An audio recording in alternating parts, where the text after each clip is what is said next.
Hello, everybody. Are you gonna OBS? Come on. There it goes. Oh, good lord. Why is it having so many issues? Welcome back. I got noodles. I got noodles for lunch again. This was the resets overnight. 2300 gem. I mean, this is pretty standard. We've come to find this to be pretty standard. Let me claim my legendary vessel. All right. This should be the background party. It is. Did we get anything? These weren't going off like they should have. All right. All right. Is what it is. Free progress. All right. Switch parties. See if they fixed that issue. They did, yay. Or at least it didn't affect me this time. All right.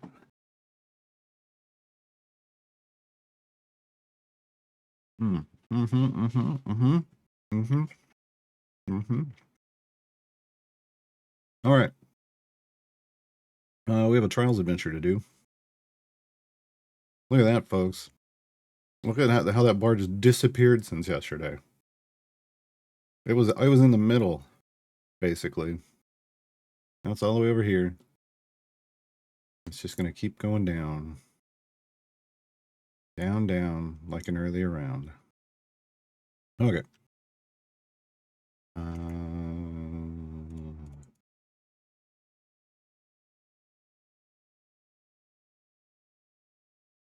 That leaves Diana out, though. We don't want to leave Diana. Okay. Do it that way.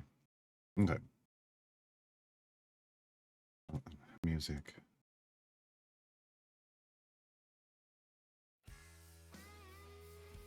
All right. Hello, Idle Duck. Hello, Jules. Bye, Shakira. J-Dog, and we'll get to taxes in a second. I'll also update the bot in a second. That's job. I don't know what it does. VIP, once I activate it, it lets you post links. You still have to follow the rules. Post something you shouldn't, I will yeet you. And it kind of loosens up a little bit on like the spam and the emotes and the caps rules, just a little bit, not a ton. But it's basically one of those, like, if you've been around long enough to have earned enough currency to do that, you should probably know the rules. Should probably, are they doing a lot of work there. Doing a lot of work there.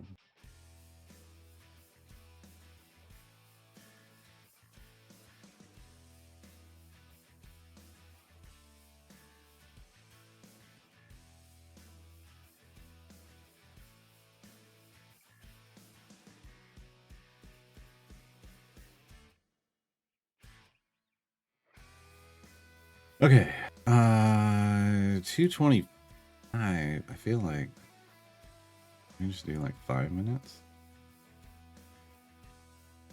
See what happens.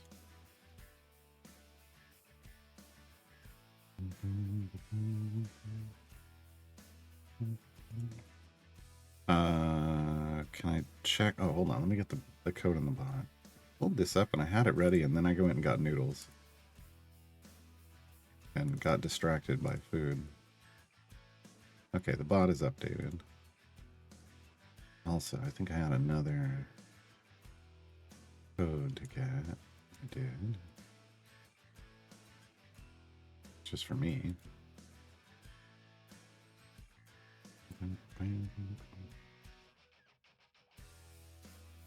Why does it do that? Oh, it's the weekend promo. There's that one. Any others?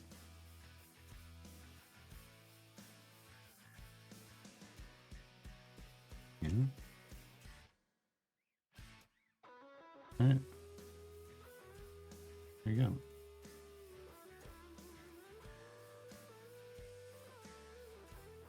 All right.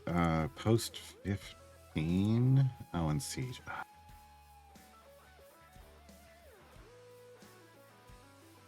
Having troubles with 15? How did we? Okay. Oh, Jesus. That's a lot of power. Try it. I gotta remember, speed doesn't matter. I mean, it matters, but not arena speed. So who's my... Who's our arena speed? That's just kind of all the speed.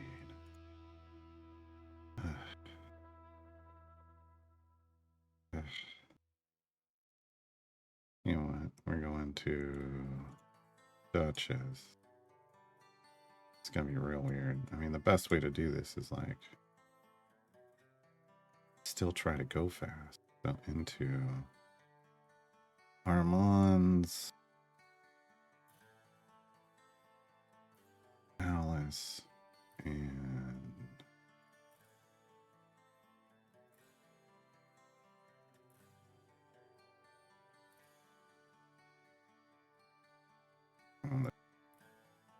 let's see what happens. I might get absolutely wrecked. It depends on how fast that Necmo is.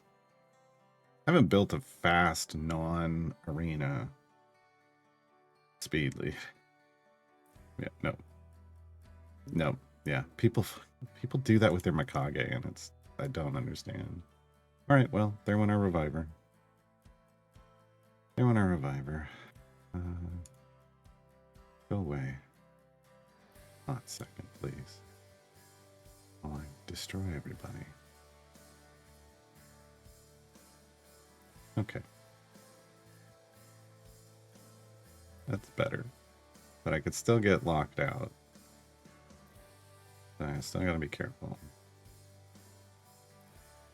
Okay, now we're good. Now we're good.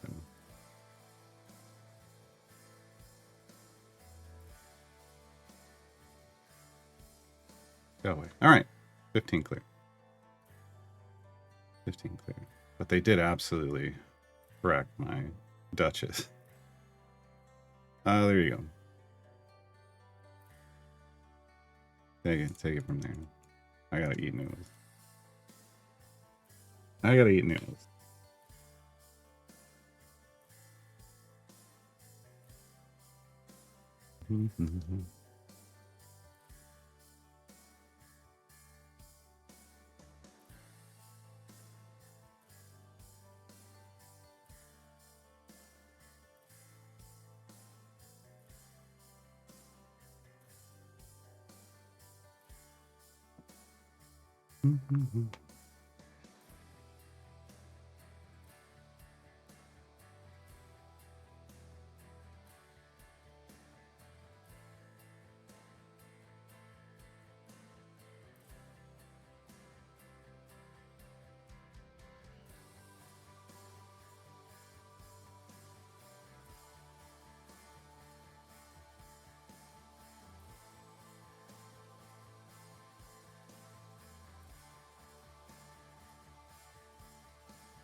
Yeah, I really like in Raid Talk for a moment. I really like Alice as just an absolute DPS destroyer of worlds. Does real well for me. People end up trying to like ban out, like in Live Arena, people will ban out like the obvious DPS, like a Nishak or something, and let Alice through thinking they're going to be fine, and then I just destroy them.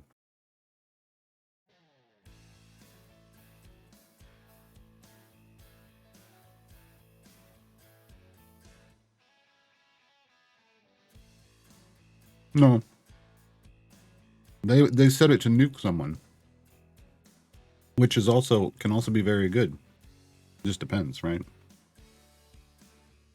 You don't know who you're facing, right? You would rather have the stun, but like you'd think that would be the general thing, but they seem to think the nuke is better. And at times it absolutely can be. Depends on which, it's kind of up to whoever it targets. And with so many people, honestly, with so many people like running Stone Skin, like, I don't know, like just an auto attempted at AoE stun, it would just not go anywhere. That's why I don't actually use Mikage anymore in like Live Arena. I use Galathier.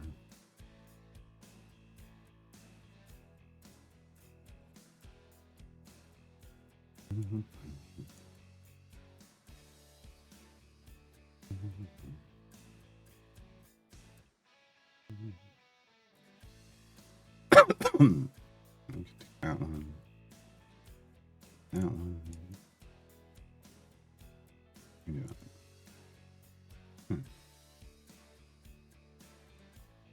Oh yeah, I mean if you got a He-Man, right? But not let's have He-Mans. He-Mans.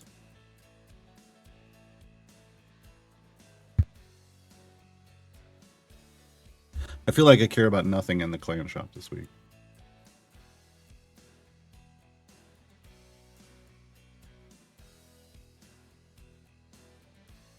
I mean, I guess maybe silver, but actually for the first time ever I have like a ton of silver. Well, not a ton, but I changed my I think I made a mistake. I know I made a mistake, but I'm gonna live with the mistake.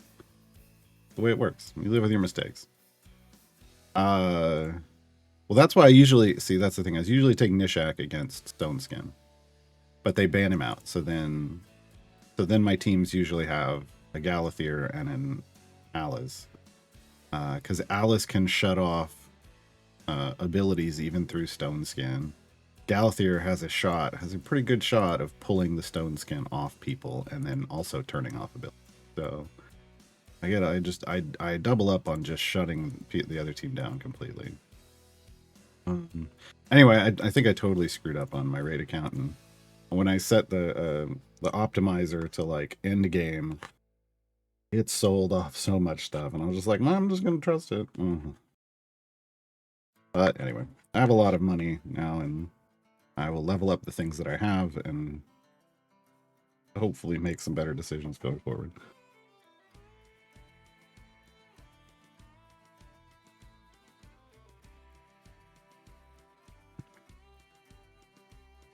But I mean, I really need to be moving into the whole only keeping like legendary and mythical stuff, feels like.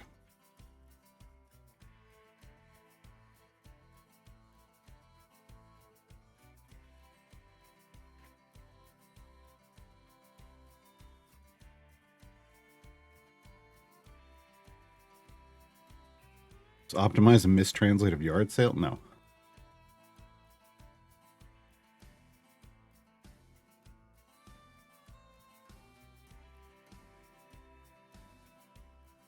There's an optimizer for Raid Shadow Legends that can make decisions on what to sell and what to keep for you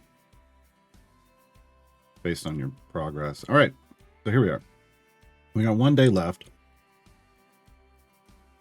1 day left. Man. Yeah. Let me just I just want to make sure that we can do this on stream tomorrow. I got, I haven't done this calculation in a while.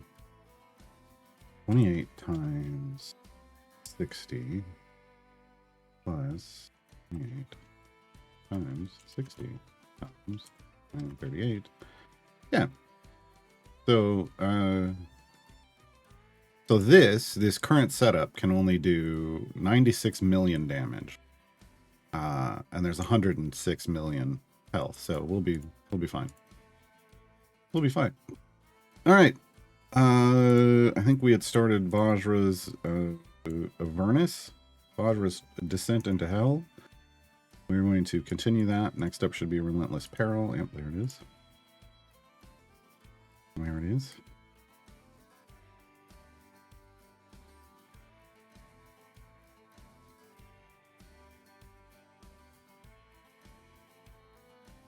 Alright. Wait. Why is it making me... Oh. Weird. Okay. That should fix that. I was like, why did it make me level up the specializations? We never saved that. Or we never set the thing in the Modron core.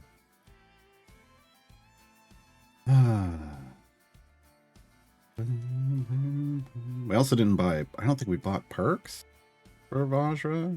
We'll do that too. We didn't.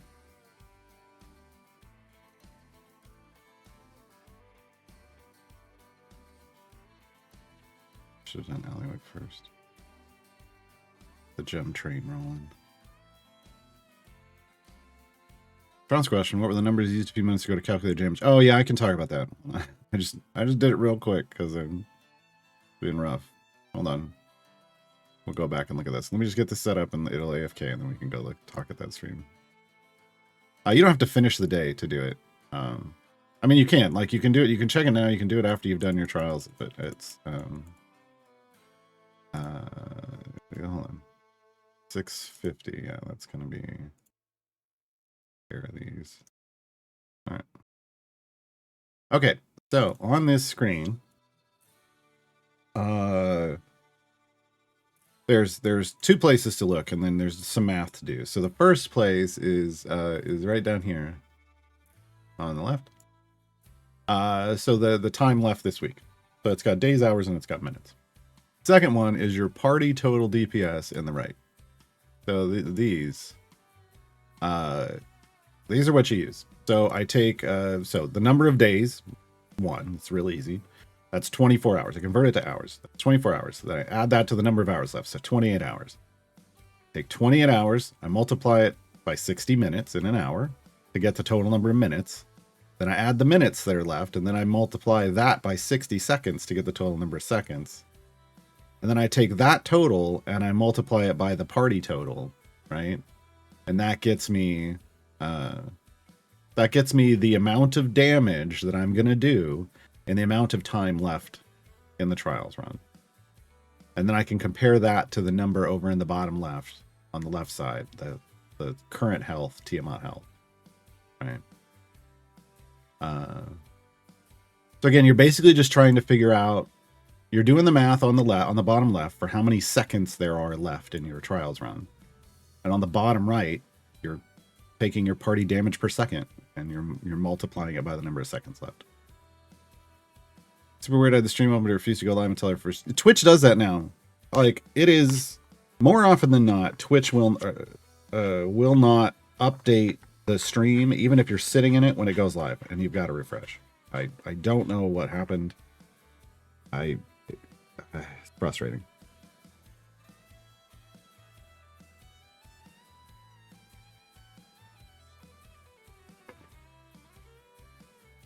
Super frustrating.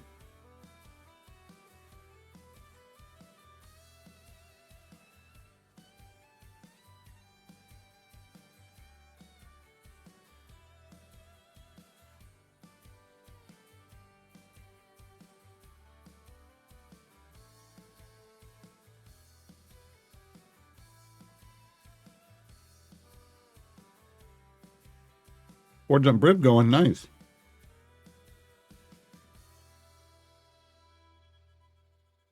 Very nice.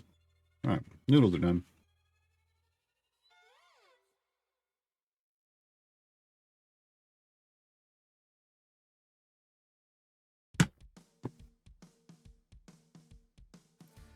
Okay.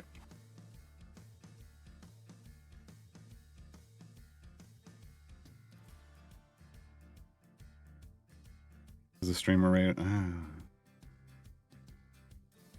don't know.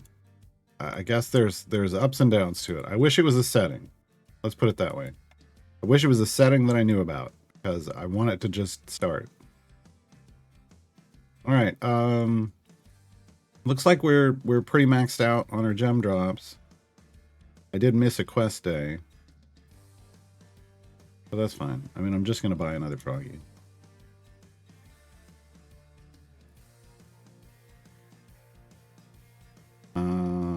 To 5,000 gems overnight. Well, let's wait till it's 6,000 and then Oh, God. Oh, that's a bad hand. Give me 2 gem cards at least, please. Hollywood, come on. Bad hand.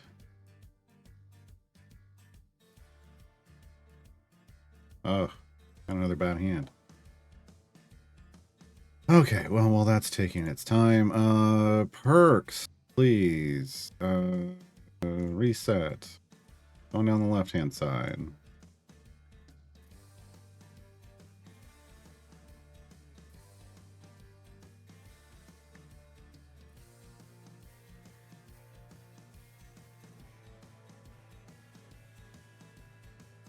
Hey, I like this one. Oh, perked out. Got an achievement.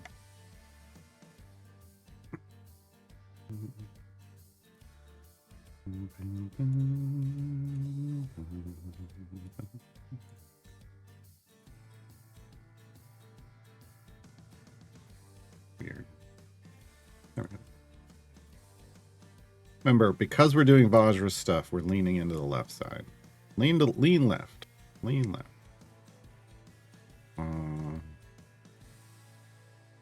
If you like memorize this stuff, then you can obviously level up quicker than I'm doing, but I don't memorize it. 9 more. All right.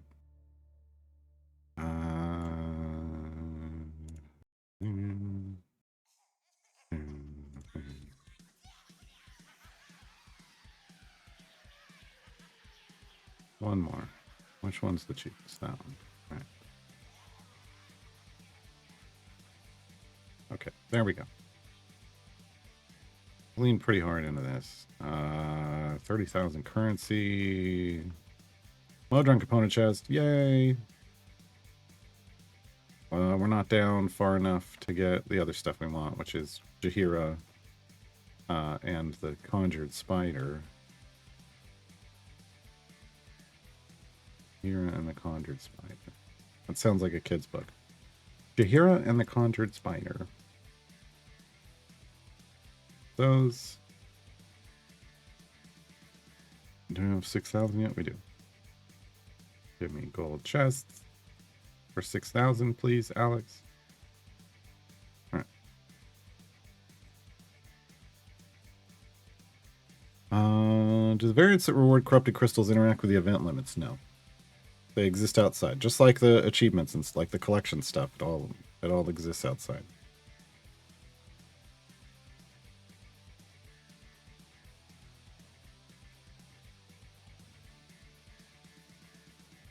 I have 136 million DPS versus 171 million Tiamat health. That seems quite a gap. Well, is it your last day? Or do you have another day's stuff to earn?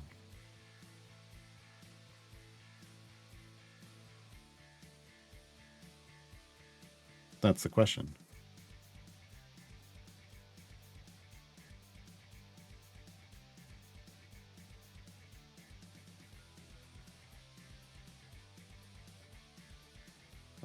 That's 2. Wait, that's 2. Oh, yeah, then no, then it's going to look like a big gap. No, wait until, yeah. So that just lets you know. Then once you get your days, once you've done your day 6, you're going to see that it's closed up quite a bit. Yeah. All right, let me get in the Modron chest. Well, okay, this one at the top left is pretty decent. The others were. Nothing out of that. That's Vajra. We're gonna hold off on that. Ooh, Electrums. Okay, Warden got something. Oh, Warden's gonna eat all of this because he's new and he has no gear. That's right. All right, give me that pity epic just to make me feel better. Now we're down to 40. Gonna break into the 30s today. Momentarily. Almost got excited.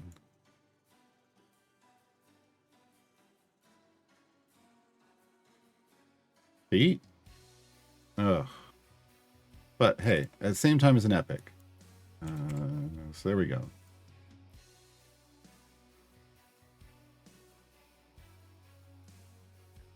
Oh, another epic.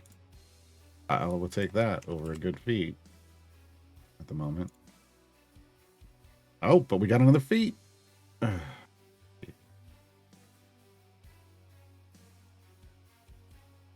It's fine. It's fine. Oh, another epic. This is great.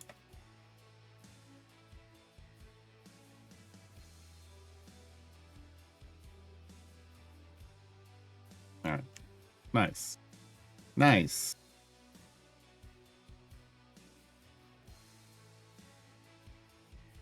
Take a look at how we stand now on our epic countdown. I mean, we're in the 30s now overall, but I want to see what things look like here after I level them up. You do your trial daily near the end of the 24-hour window. Will it have less effect? No, because it applies all of the like your total damage retroactively. That's actually what those different colored green bars at the bottom are supposed to represent, but they're broken. They've never worked. But it's supposed to represent the fact that like the dark green bar at the furthest side is supposed to represent like where you currently are, and then it applies the retroactive damage at the end of the day. So the light green bar is to show you the difference between the light green and the dark green here. It's supposed to show you where you'll end up, like, because I just did my trials run, right, and there was only 4 hours left, so it's to show you that like you got this much more damage that's going to be retroactively applied at the end of the day. The thing is it's already applied it. So this right hand side, this is exactly where it's supposed to be. It should be moved over to the right, just about, you know, this far, and the light green should be here, and the dark green should be over here. It doesn't function right. But that's what it's trying to represent: is, hey, you have retroactive damage that is being applied. They were real smart and nice about it. It just, the display is, they have display issues. See any apparently. I don't know, man. I don't know. Like, they've had so many display issues over the years. How do you unlock the Tiamat quest? Is it late game? It's mid game. That's kind of the mid game trigger. You have to complete Baldur's Gate: Descent into Avernus, the storyline, just the story adventures. And then you gain access, you get access to an adventure called the Mad God. And when you complete that, you know, once you complete Baldur's Gate, the last Elturel's Last Stand, restart your client, and then Trials of Mount Tiamat will show up out here on the banner. And when you click it the first time, you will do an adventure called the Mad God, which is super easy. It's a cakewalk. It's just, it exists to tell you the story, not to be difficult. And then you can start doing trials.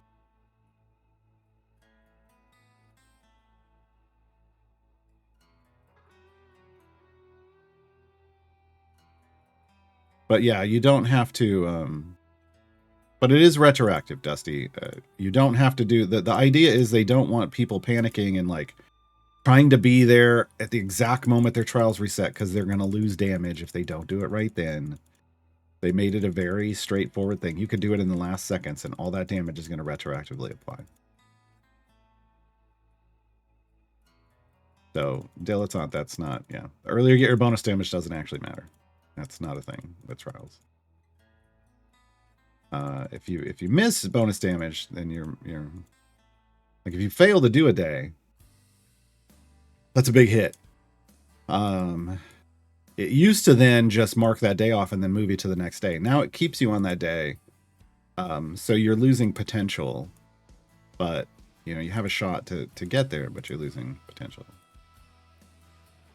I've been wrong, but yeah, though that system again, that's what the different colored bars are supposed to mean, but because it doesn't work, it isn't as intuitive to people as you'd think.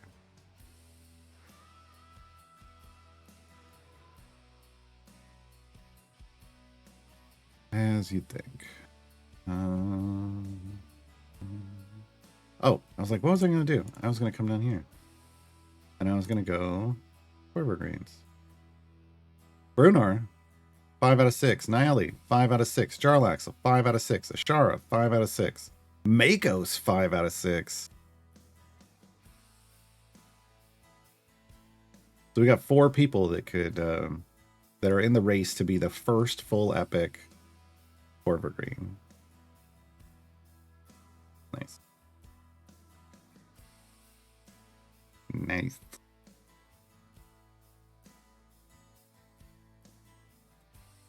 Hopefully today one of them crosses the finish line. That'd be nice. That'd be really nice.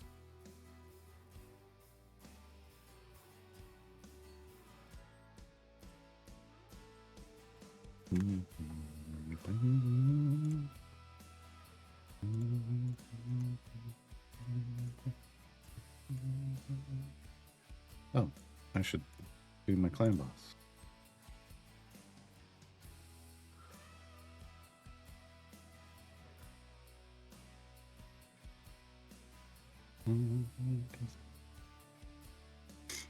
Put Makos on jury duty, then got Makos as short fodder. Yeah, you just look. It takes less time. You should be in and out of a trials run before the week's up, but I don't even care. I just usually like, well, I'm just not doing that one this week.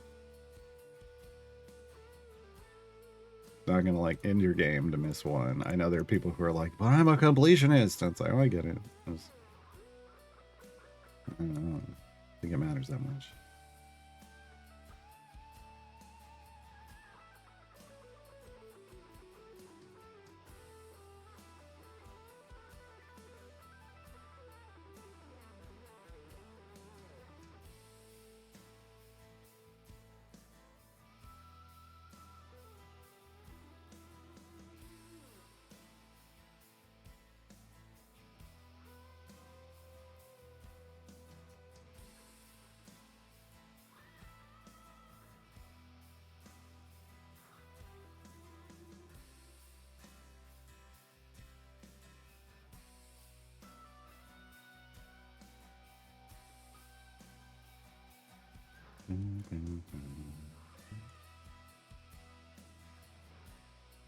That was funny because I almost never use Makos. Yeah.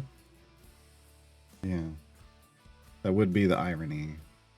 Right.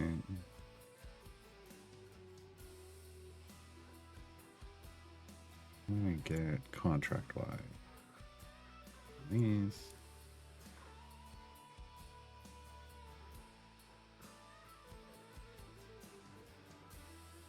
Ooh, 16 levels onto it. Nice.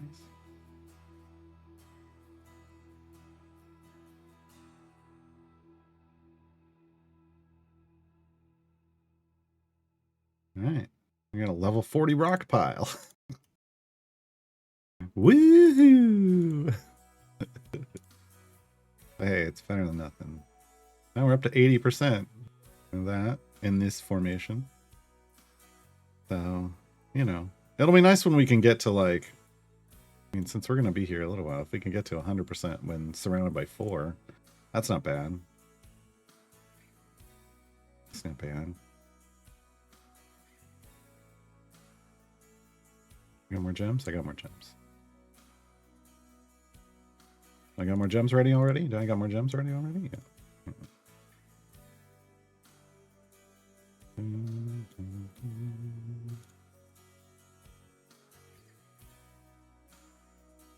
Ugh. I almost thought we beat the pity timer again.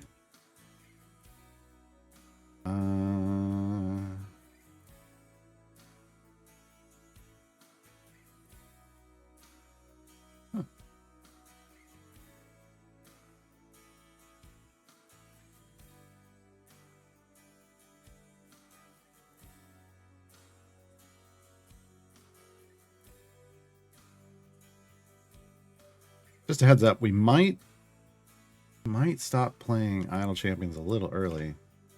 And play game that's on preview access for today. I think it launches tomorrow. It's the one we're going to play on Friday after we finish the Dave the Diver stuff. We'll see.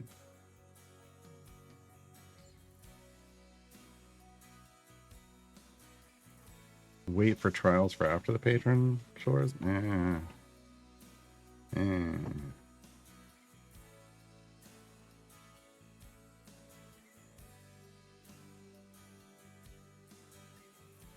My personal priority is trials matters more than patron challenges. But that's me. Which game? It's a survivor-like. Hold on, let me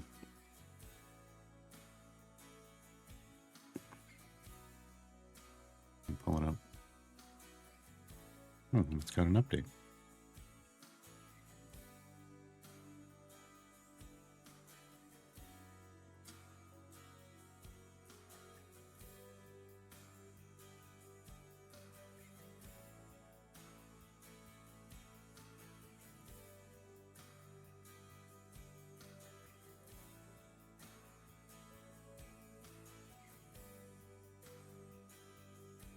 Okay.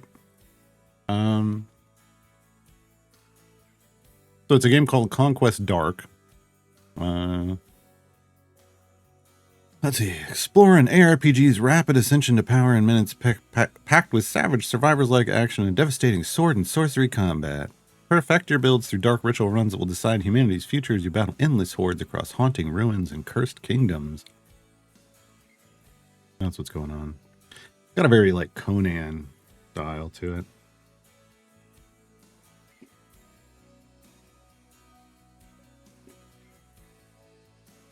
I don't know. I mean, it literally isn't out yet. So, I think the demo's out. But I got access to the full game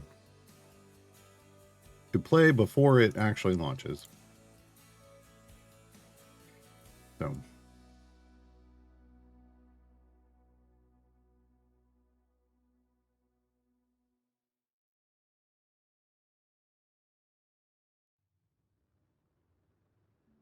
Yeah.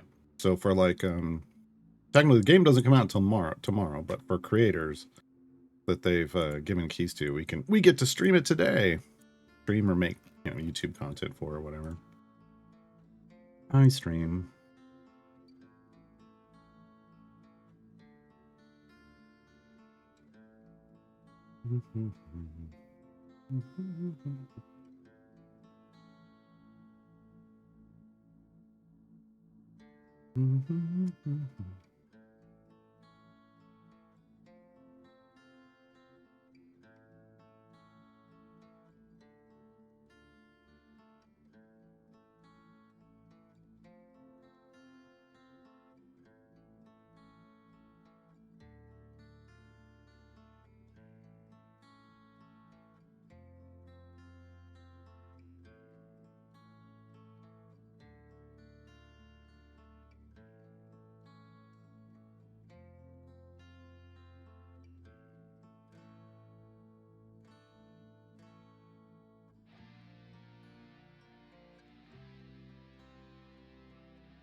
Job's done. Yep, I see it. I was finishing typing. All right. All right, another one down. So, relentless peril into the madness of Inogu.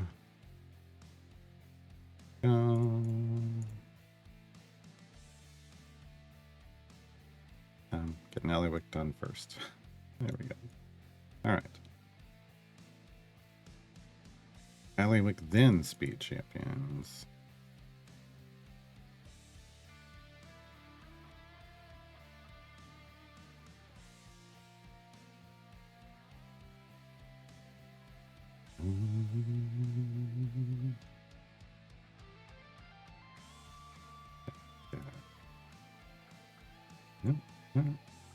There's all my medium speed potions gone. Have to make more.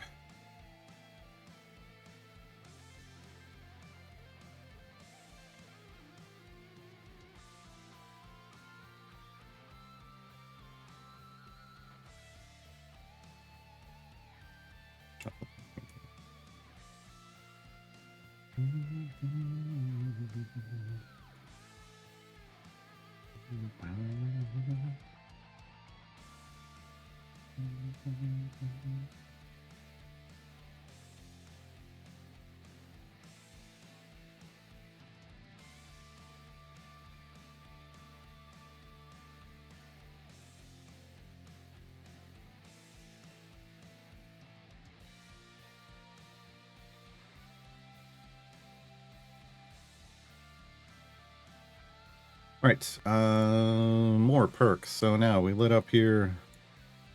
We can spend more influence. Boom, look at that. All right, this is a really stretched out. All right, okay, so this is all gonna basically collapse.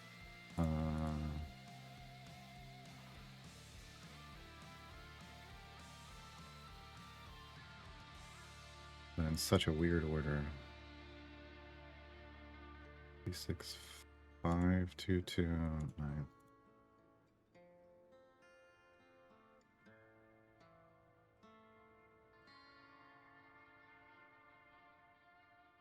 Man, I wish this made more sense.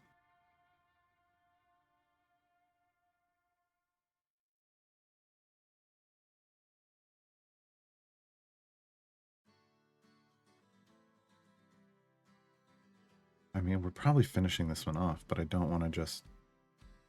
Because these prices are all over the place, I don't want to make that assumption. I mean, it's going to be fine because we're doing more, but...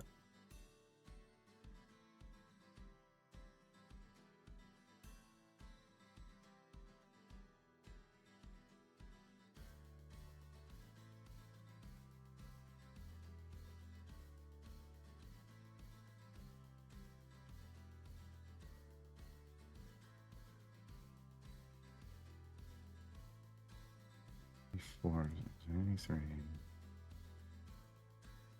No, should have been the other one. Oh well.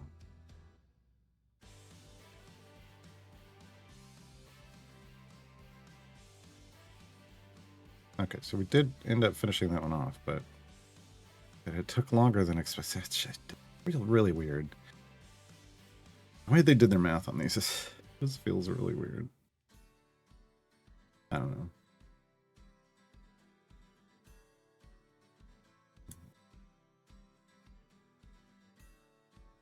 That was kind of flipped around and same. Those are the same.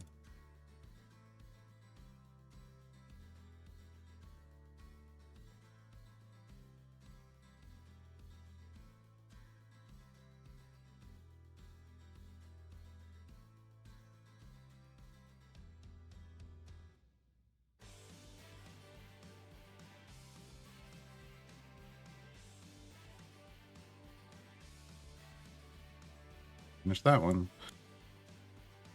But I wasn't sure that was going to actually happen. Okay, there we go. Now we're near the end of it. 170. Jumped way over it. Good lord. There we go. Alright.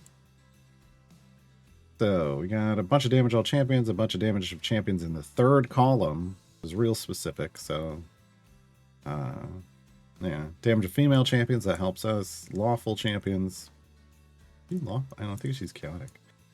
Damage of all champions again. Damage of non-human champions, that's going to help us.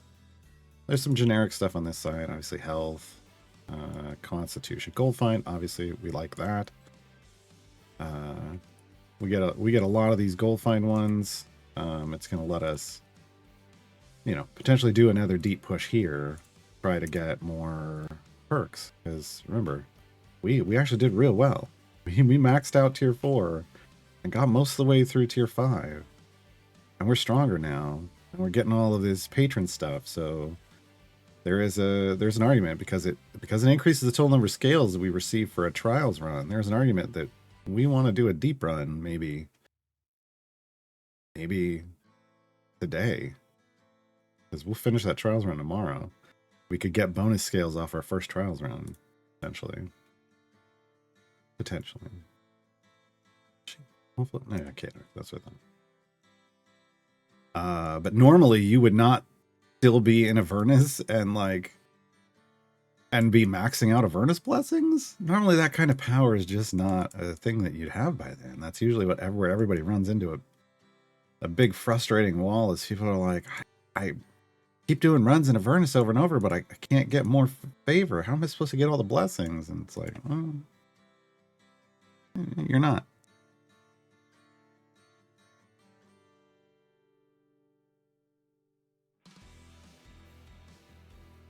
Not right away.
Double check. A lot of people talking about the Great Modron March in May. Want to make sure, yeah. But it's got the champions. I think it has in it. Next event is pretty solid, I think. For new players, I think there's some like straight up, yes, you want to grab these champions. Yeah. You got Diana. Oh, you got Mehen. You got Kreidel. I mean, right there, there's your 3 flexes. In my opinion.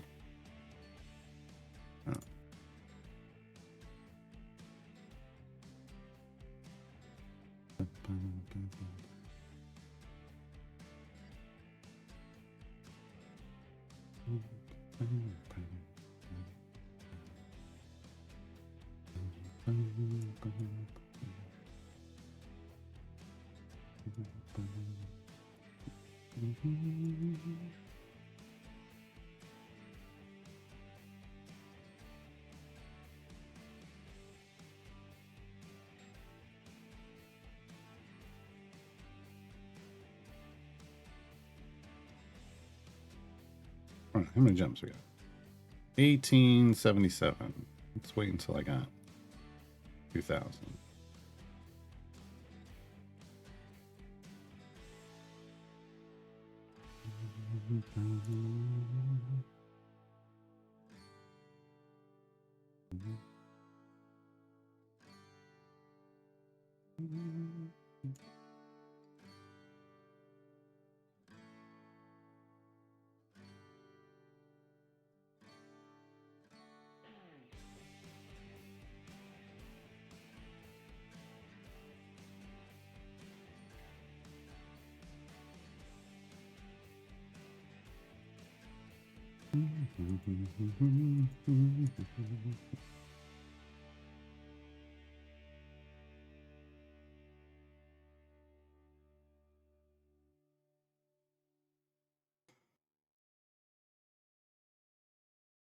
There we go.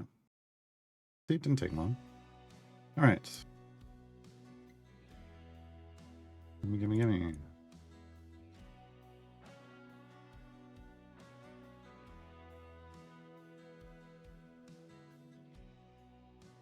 Nothing. There we go. Got Pick3 Dylan. 3 dozen left.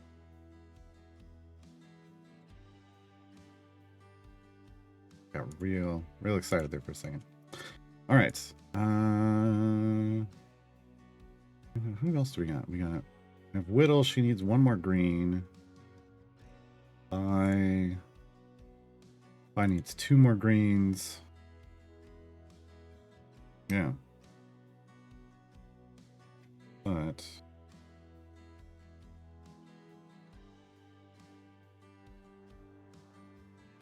I think we could probably... Let's look at overall.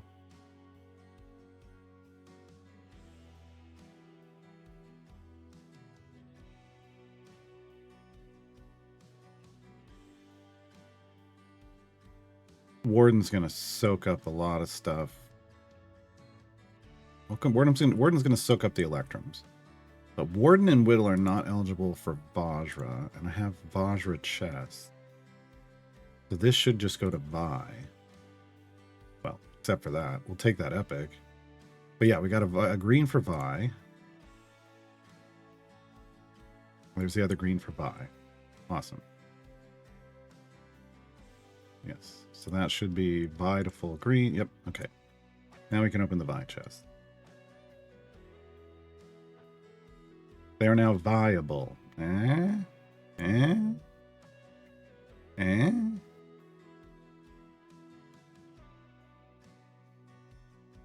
we go. Not the greatest blues, but we missed her actual, like, her speed ability and her gold find ability. We got her pushing ability. All right, that's a better place. That means the does Warden qualify for? Yeah, Warden's evil, so he qualifies for Mert. So I don't want to open the Mert chests because it'll just all go to Warden.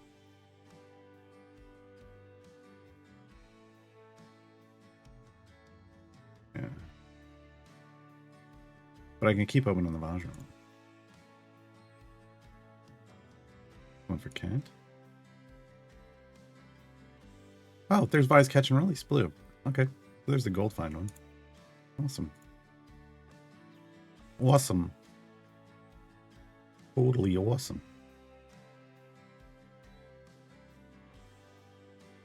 Ghost stuff. Yeah.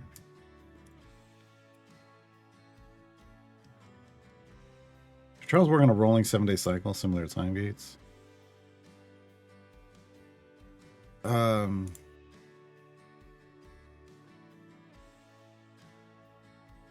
Yes, yes and no. So, does it work on a set day of the week? No. So whatever day you start your trial is when it starts for you, for your run.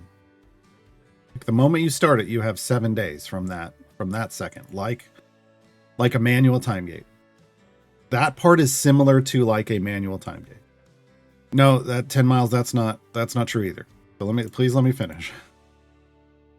This is why I said no, yes, and no to the first part of their thing. So the moment you click to start and you go into the map, into this map screen, you've got 7 days.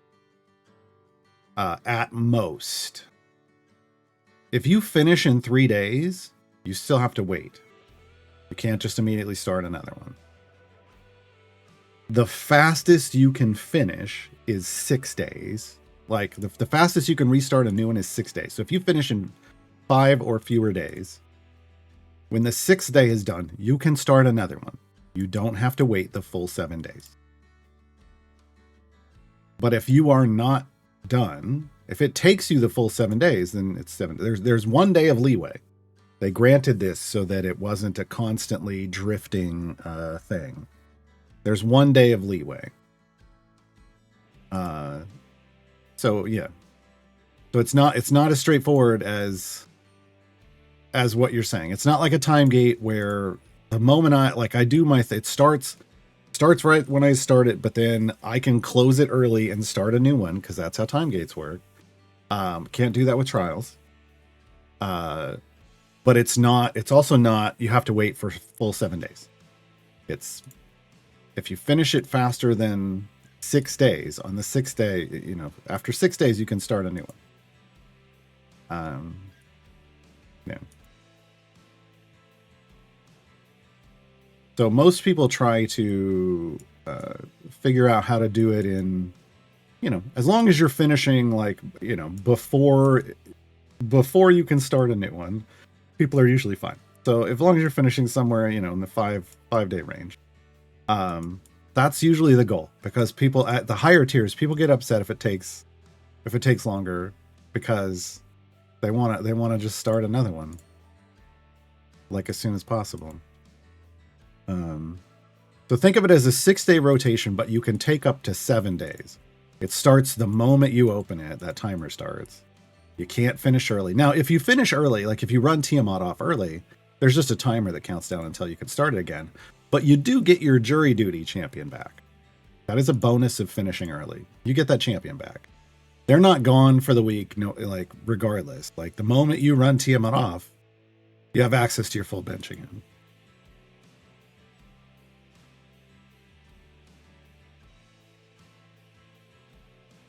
But again, take all this with a grain of salt, because at some point, they even reminded people again last Thursday that they want to redo trials. That Justin said he thinks it's the priority for this year, but he's said that before. He has said that before. So who knows? Rah, thank you for the follow. I think it was either last year or the year before that. I really think it was like 2 years ago, but I don't remember now. It's either last year. Time is a flatbread pizza. It was either last year, like around this time, or 2 years ago around this time that they made the statement that the Trials and Forge rework was going to be the big content update for the winter. Or the fall or winter, whatever, It's usually around the anniversary. It used to be when they would drop a big update. And then they changed their mind. Like a month after saying that, they changed their mind. Yeah. I think that was I really feel like that was like 2 years ago.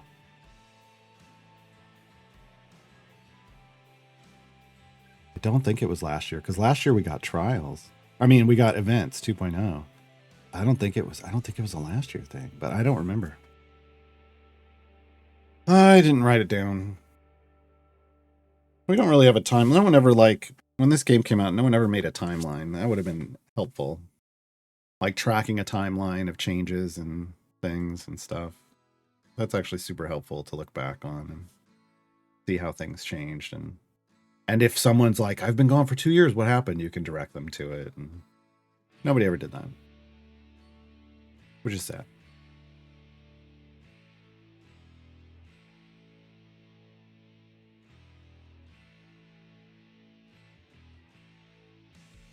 But yeah, I mean, I don't know. I would love for, like, the notary system feels like they're trying to push it tomorrow. I feel like the apothecary system landed pretty well.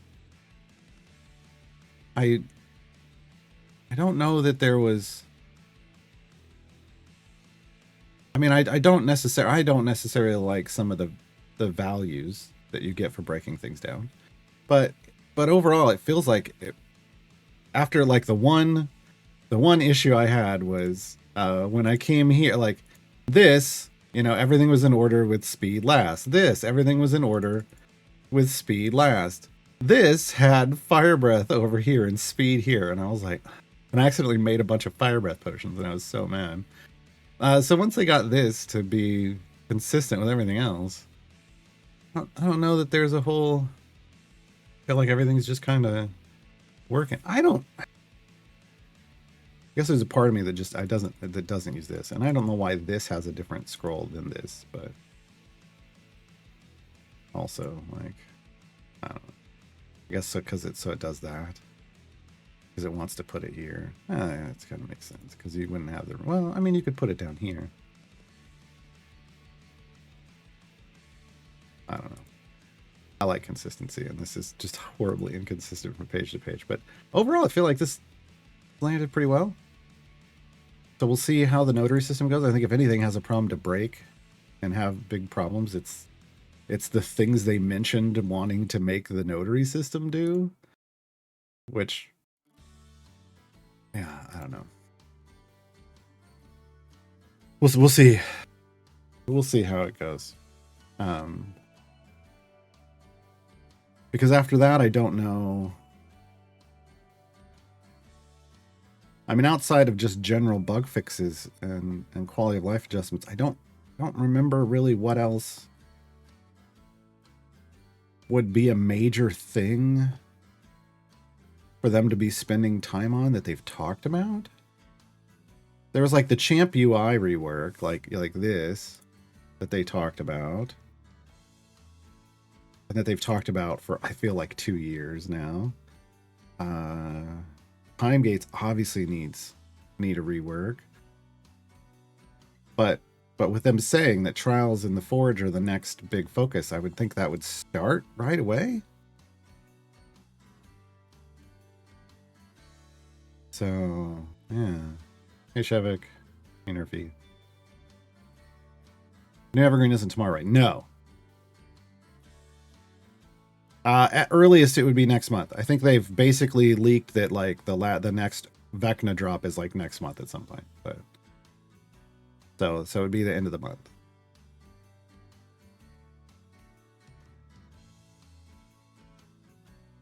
Well, I said I didn't ask a question. I said when they said the trials rework is our big focus, and I said, but yeah, well, I guess I did kind of. I'm like, but is it really your focus? Because you said that before, and then changed their mind. And yeah, they just kind of skipped right past that.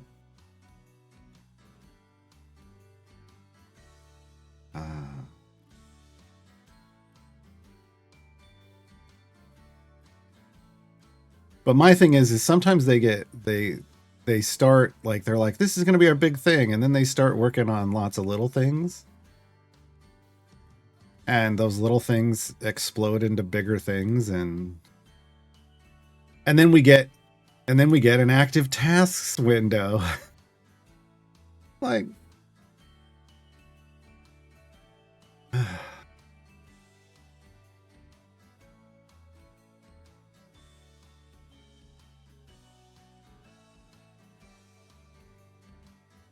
So I don't know. I'm really hoping they don't get. I'm really hoping they don't be like, all right, we're gonna work on Trials in the Forge. That's gonna be a big focus. Squirrel, right? Like, and just totally go off and do something. I, and I say this as somebody who totally does that on projects, but you know, minor things I just give the community for free. I'm not making money off of them. Really, not like I don't charge directly for stuff, right? I don't know. I don't know.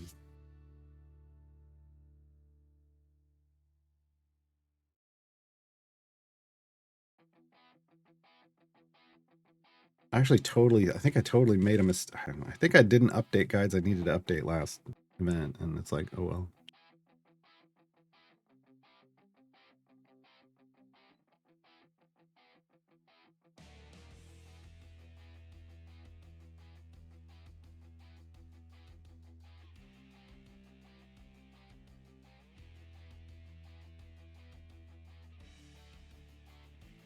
Stop it, Inogu. Stop hitting me.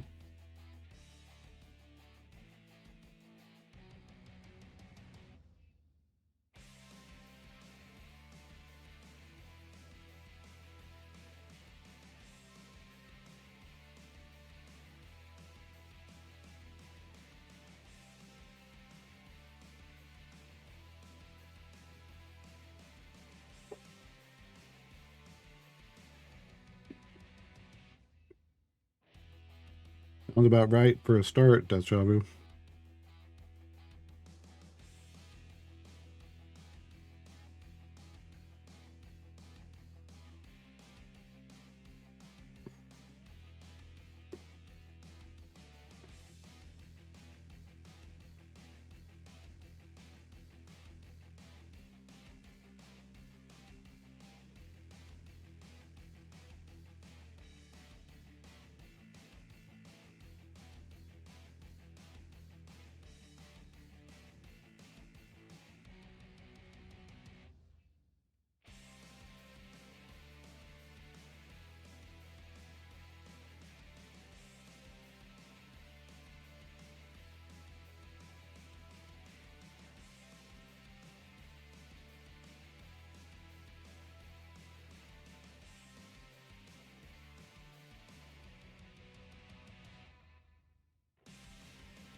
I did not make more.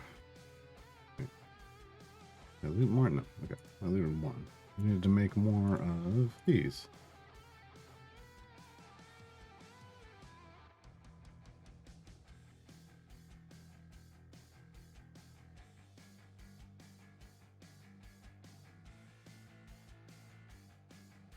Almost 1,500 gems.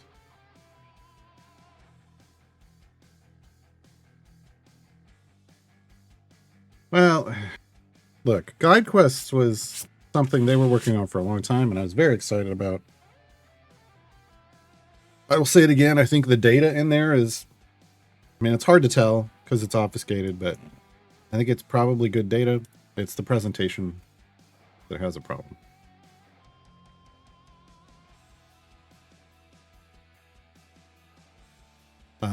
And then instead of what really then upset me was instead of going in and taking the time to fix the presentation of Guide Quests, they made this. And that really upset me. Like, when you have a system in that could really do a lot of good work, and you took the time to get the data in there, and it just needs a UI adjustment. It just feels like you did a lot of work and then you just wrote it off. And you're like, man, didn't work the first time, so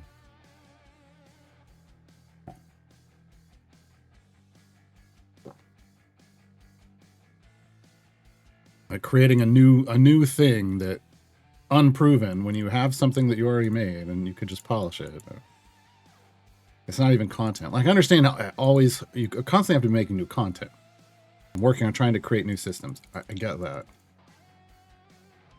But when you this isn't content or a system, it's just a UI box that presents information that's already in the game in a different way, but that information is unhelpful. I don't understand.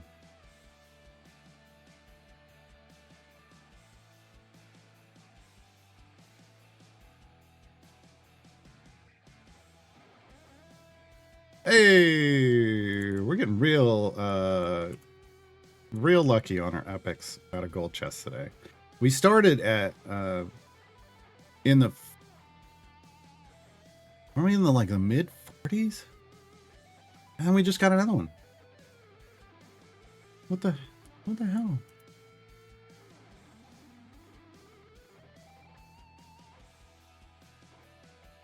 Can we start today in the mid 40s? Somebody check the VOD. Hold on, I could check the VOD.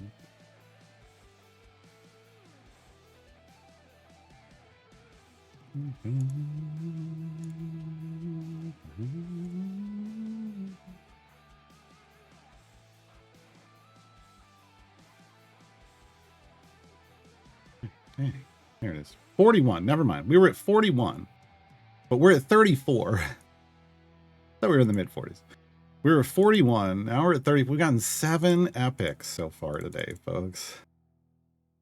We did not open, and pity timers would have, running the pity timer would have had that at 70 gold chests. We have not opened 70 gold. Not even half of that, I don't think. No.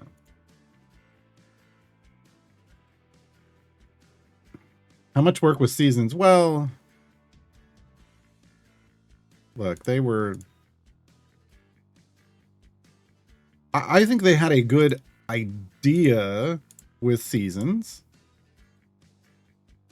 The execution was game-destroyingly bad. In the sense of, and it was really just came down to how much stuff they were giving away. They gave away too much stuff with seasons. They made seasons too spending efficient. That was the problem. It wasn't that seasons as a concept was bad, but they put too much into it. So like, yeah, I don't know. Like giving away all those free skins, that just killed the art department. Feels like that was too much art they were doing, plus all the things that they were giving away for such a low price. Like, it did not have to be as big as it was. You know, like the big thing was, you know, deliver some themed content. I don't know. At least at least putting the themes in the reworks. They could have just had themed skins for sale during that time instead of putting the skins as part of the season pass. Yeah. So they've kind of learned that concept. As you can see, like Events 2.0, a little bit more focused on the reworks now, which I think is better. But then when Justin's like, we actually haven't changed our rework theories, and I'm like, that isn't, I mean, feels demonstrably untrue. So maybe you need to sit down and think about why that feels demonstrably untrue. But now they're doing like every month there's a theme for skins, right? So we're still getting, in a sense, we're getting like a different, instead of like seasons being a 3-month thing and it's got one theme, we're getting like monthly themes for skins that they're selling. It makes more sense. And we're getting a bit more focused reworks. So like before, out of the 5 champions, one would get a major rework, like 3 would get kind of minor adjustments, and then 1 was just there as filler.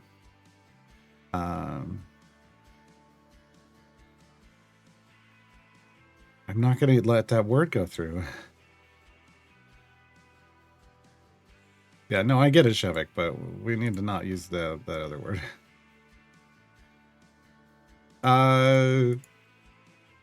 So now we're getting in like a same 3-month period. We're getting 3 focused reworks. Along with, you know, obviously new champions were coming out all the time anyway. But we're getting 3 focused reworks that are, you know, for the most part they have been good reworks. I've only got a few exceptions in the year now that it's been out. So you know, I'd say they're 75% have been positive. We'll throw that number up. Which is pretty good numbers. And they're not like, you know, killing themselves and their income like they were before. Yeah. Although obviously they're still not, you know, apparently they're still not happy with the boons. I mean, they're creating these systems and then they're upset that the systems work the way that they created them. So they're unhappy with the way the boons during events make it so that people spend during events and then don't spend outside of events. And it's like, but that's the system you made. You literally gave people a reward for spending during events. Why didn't you think that's what was going to happen?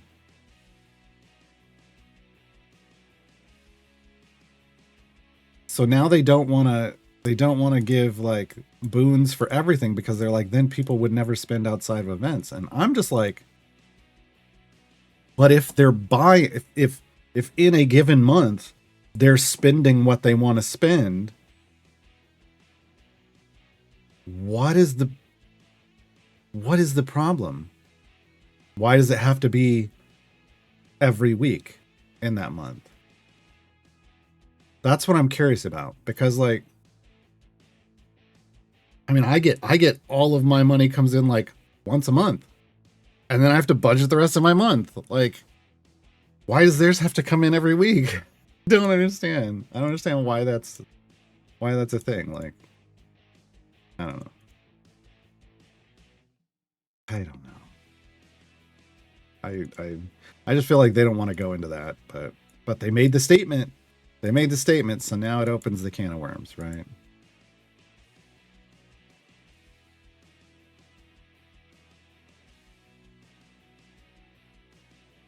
No, it's that comment, Shevik. Your comment was 100% fine. It's just the word that's. I will say words that I would rather you not use in chat, right? But it's my stream. I can say those words. I try to not to say those words most of the time, but sometimes I'm just upset and I will say those words. But that doesn't mean that that's that everybody else gets to say those words.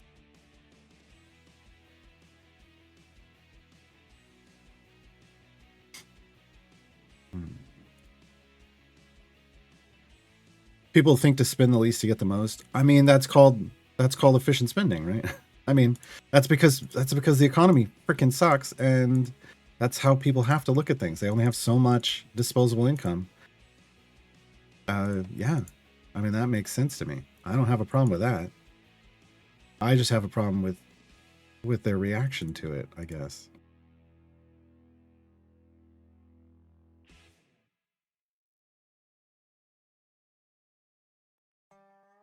That's my question, J-Dog. Why do they care if someone spends during the first 3 weeks of the month more than the last week or a week and a half or whatever? Like, it doesn't. Again, budgets exist for a reason. I don't understand why the rolling thing has to happen.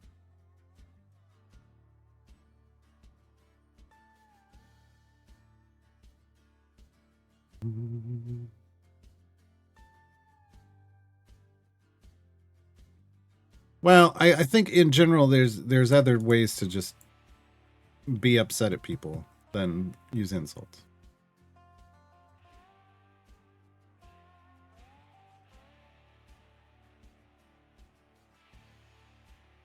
I know I don't understand why, and that comments like that. I didn't expect people to optimize this much. What? It's a video game. Have you not? You've played video games. You've been part of video game communities. Like developers that when I used to so when I first started well, I don't know. I mean, when I first started hanging out with developers, it was with Star Wars Galaxies. But then I ended up like hanging out with other MMO developers on like Warhammer Online.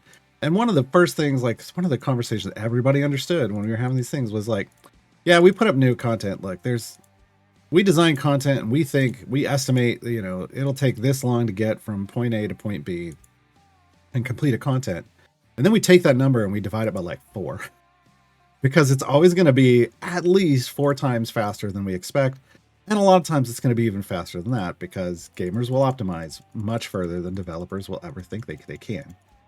So if this was just, if people know this, why is this, if it was common knowledge and I wasn't a game developer, why does Justin not think that they're going to optimize the hell out of this game?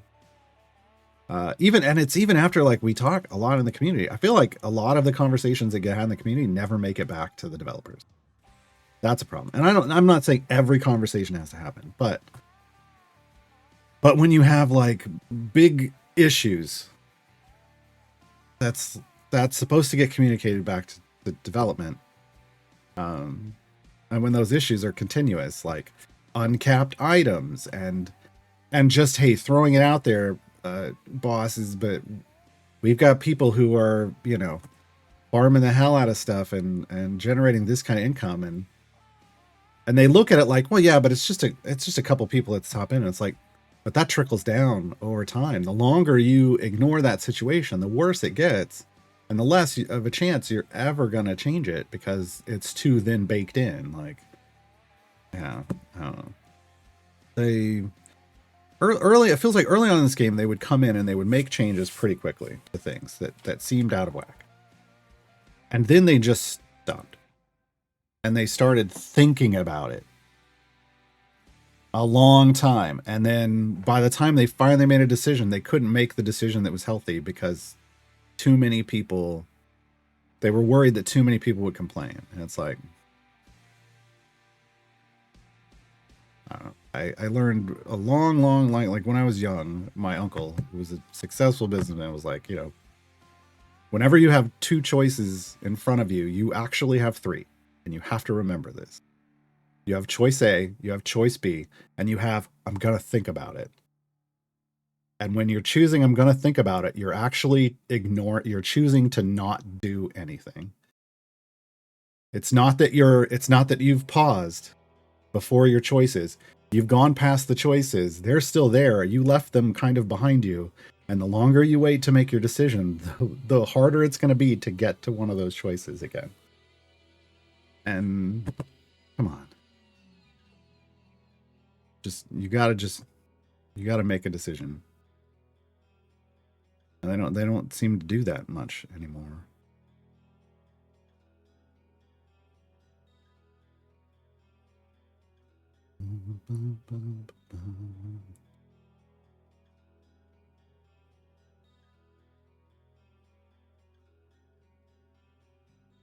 But I mean, yeah, once they started supporting briv jumping, and it blew me away because I was like, you've made public statements that you don't even like this, and now you're actively supporting it? Okay.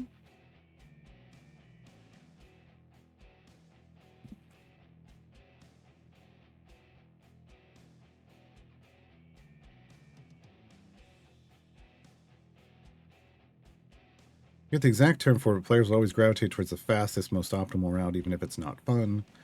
When the game let us make those paths are fun. Well, that's why some people call things grinding, right? Like when the most optimal path is unfun, it's a grind to do. Right? That's when it gets termed a grind, usually. But yeah, you're always gonna drift towards the somebody's going to find the optimal way to do things, and they're going to share that information, and then everyone's going to do that optimal thing. And if that's not how you wanted people to play the game, then you have to change. Then you have to change, make decisions, and change your design. Yeah.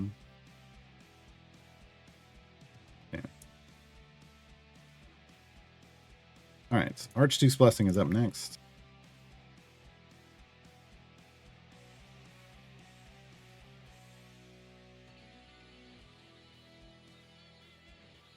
Doesn't seem right. There we go. Eliwick, I don't think it's so. Eliwick, I think was fantastic addition to the game at the point that they dropped her, because she isn't just an in-game thing. Like Briv and all of his stuff is just in-game stuff. Like it's mid-game and beyond, right? It's not nothing about Briv is helpful in the early game. But everything about Eliwick is helpful in the early game, right? And she just gets better the further you go. So she is a champion. She's an example of a champion that solves a problem with the early game, which is gems. I think maybe there could have been a little better diminishing returns or whatever. I don't know. But she solves a problem with gems, which needed to be solved. Early game gems is a problem. But she only solves that problem if you get her in the early game, which isn't the ideal solution, right? I think they could have addressed this better by adjusting a lot of the guide quest rewards that are the stuff that you get when you're new, instead of corrupted gems, giving you lots of green gems. Is it entirely fixing the problem? No, because there's player agency involved, and some players are still going to buy familiars and skins instead of chests, and they're still going to have a problem. But at least you've given them a chance, right? So Eliwick is another example of giving you a chance, but you actually actively have to go chase her, right? But then she caps out, relatively early, and then you just enjoy that amount for the rest of the time in the game. I think Diana is another example of again fixing kind of a problem with the early game, delivering Electrum chests. You need gear. She gives you gear and she gives you gems because Electrums drop gems, right? But you have to get those champions. Sheila and the Apothecary system also solid for early game issues. Do they also help later? Absolutely. Well, Sheila doesn't, but later on you don't need the reagents that she scavenges, because you'll have plenty, right? Yeah. I don't know. So I think those were fine. Those decisions, those were great. I think that's how you try to use a champion design to solve a problem in your game. But I think there's, it then only solves the problem for people that pick up those champions.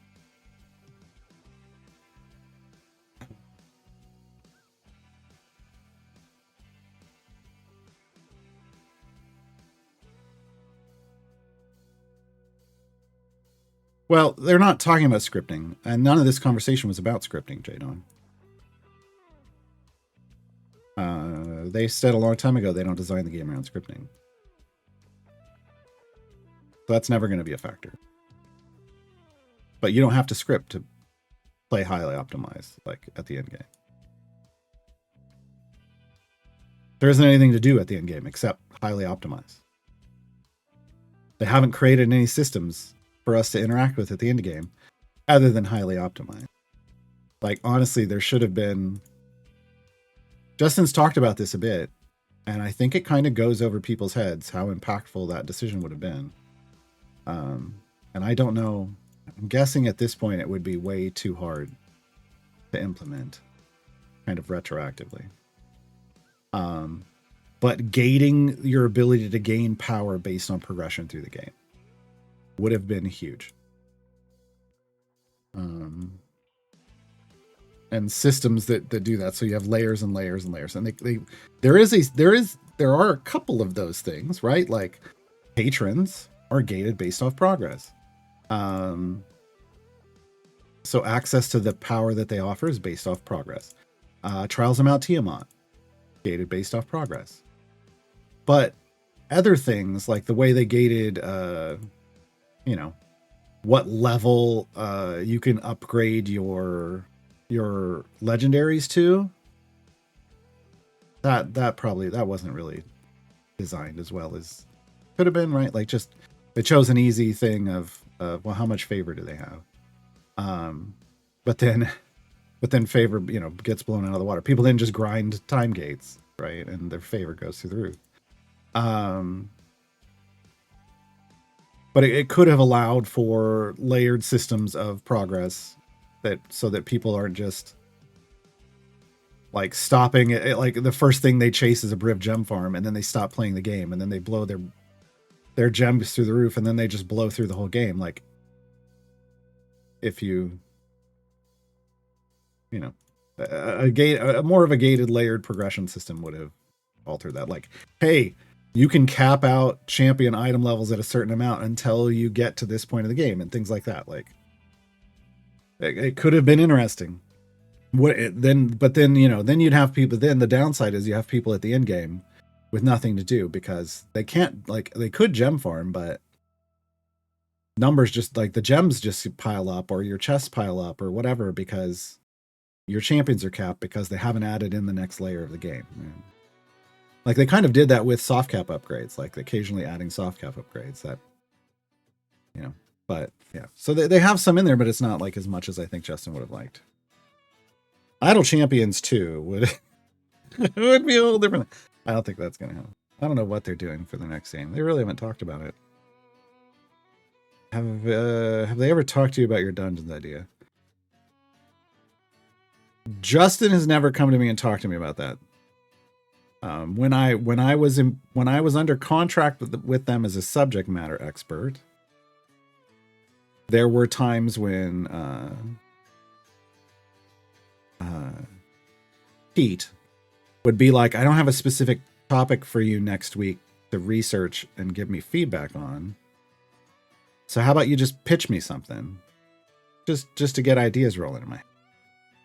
And at one point during one of those, I absolutely pitched dungeon crawls. Yeah. So I mean, I've pitched multiple things. That doesn't mean they're ever going to use it. Sometimes it's just like, it just gets ideas, and those ideas spark other ideas for ways that for the directions they actually want to go in. You never know. We're overdue for a soft cap upgrade? No. They talked about this last year. What was it specifically that changed? Now I can't remember. But one of the things that they did something. It was the area cap, the hard cap. The area hard cap went up, and they said, well, with the changes with the area hard cap went up along with some of the other changes we made. We don't really think there needs to be a soft cap upgrade right now. They wanted to see like how well everything went in data wise, and then soft cap upgrade is probably something they could do this year. Probably. Yeah. Tomorrow, new small event with Hank. I don't know what that means.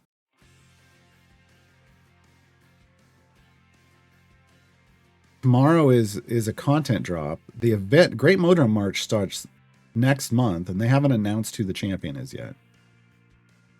So if people are like commenting on stuff about who they think a champion is, or if they've gotten into the data, that isn't things we discuss here. We don't do spoilers, so we can't talk about like. We will wait until Friday. Well, Friday is when the champion spotlight should drop that tells us who the new champion is for next month. But tomorrow is not an event. Tomorrow is just a content drop. Levels repeat every 100 levels? 50.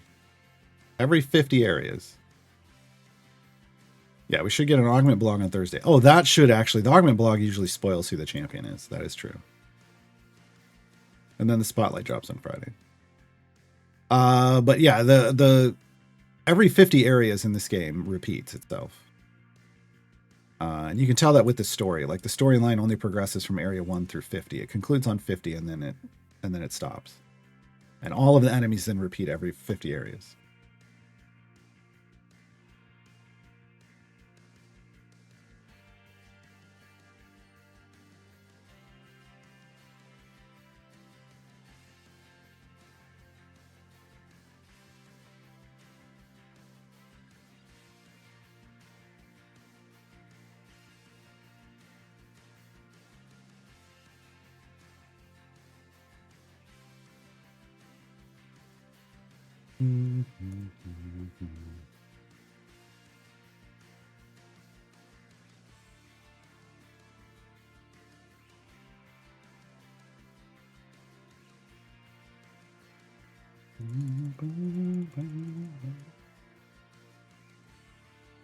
Oh no, I'm totally gonna sneeze.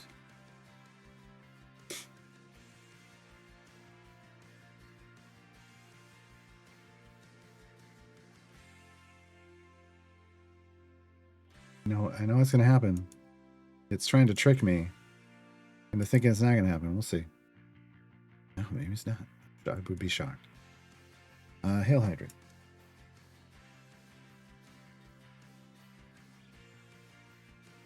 Oh.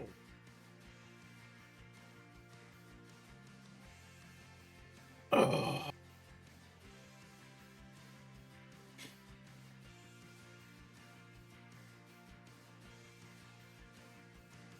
Oh.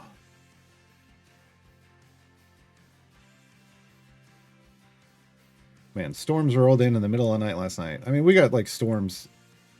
It's spring. It's spring in Oklahoma, which means it's, tornado season. So there's just storms rolling in all the time. When they roll in the middle of the night, they wake me up. Like the pressure change wakes me up. And then I can't go to sleep until the pressure system normalizes again. So annoying.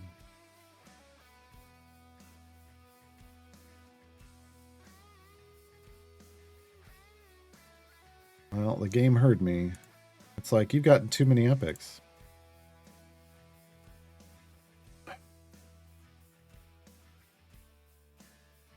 Dozen tornadoes near. That's wild.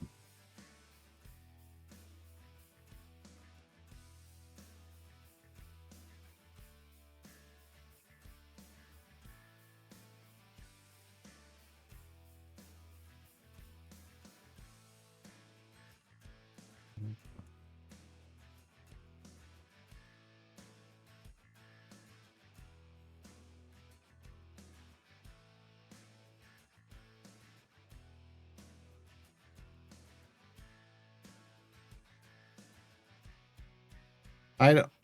Death, Javu, if you think it's inappropriate, why are you talking about it in chat? Right? You even knew it's something that might be flagged by the bot because you spelled the word wrong on purpose. Come on. That's no. No.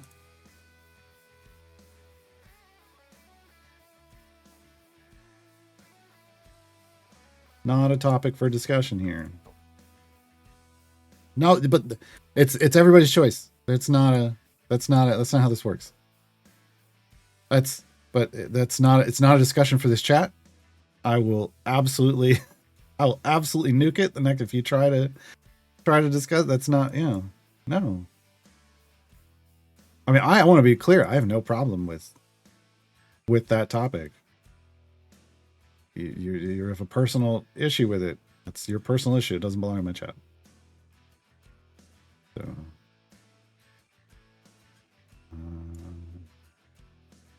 somebody must be fighting that person. All right.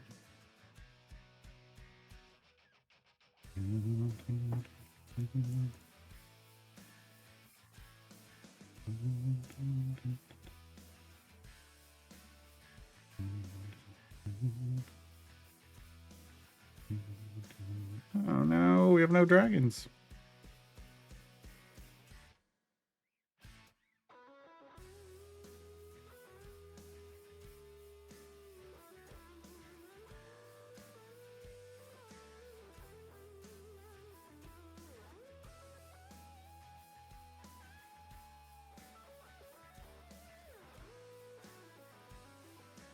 All right, Jules. Thanks for hanging out. What's my favorite game? Favorite game of all time is Tunic.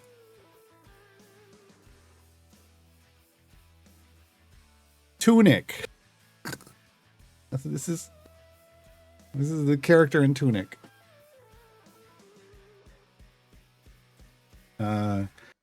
If you've never played it, don't go reading anything about it because it'll spoil you. It's one of those games you just gotta experience. There's a lot of layers to it, and if you get spoiled on the layers, then it changes the gameplay experience. It's fantastic. A lot of people are like, well, it's just trying to be like Zelda, right? No. It is not. It does have like a kind of a visual it is a bit of a visual love letter to like 80s games, RPGs, but it is its own thing, and it is fantastic. It's got tons of puzzles in it. You know, obviously it's got combat, but it is really it's a mix between, you know, solving all kinds of cool puzzles and fighting enemies, and yeah, it's got pretty good accessibility tools in the sense that, like, you know, if combat isn't your thing, that kind of combat isn't your thing, you can dial it down so that you can just do lots more of the puzzle in the story. So yeah, I like it a lot. I like it a lot.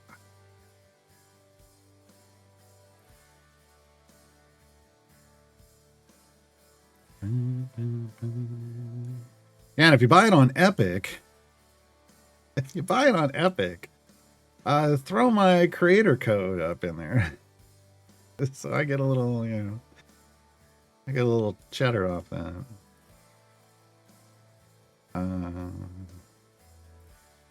By Shakira, yeah, this will make sense to you.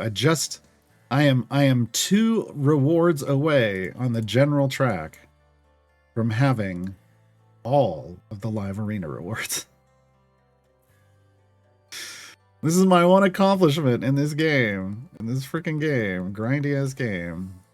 I am 2 rewards away. Boy.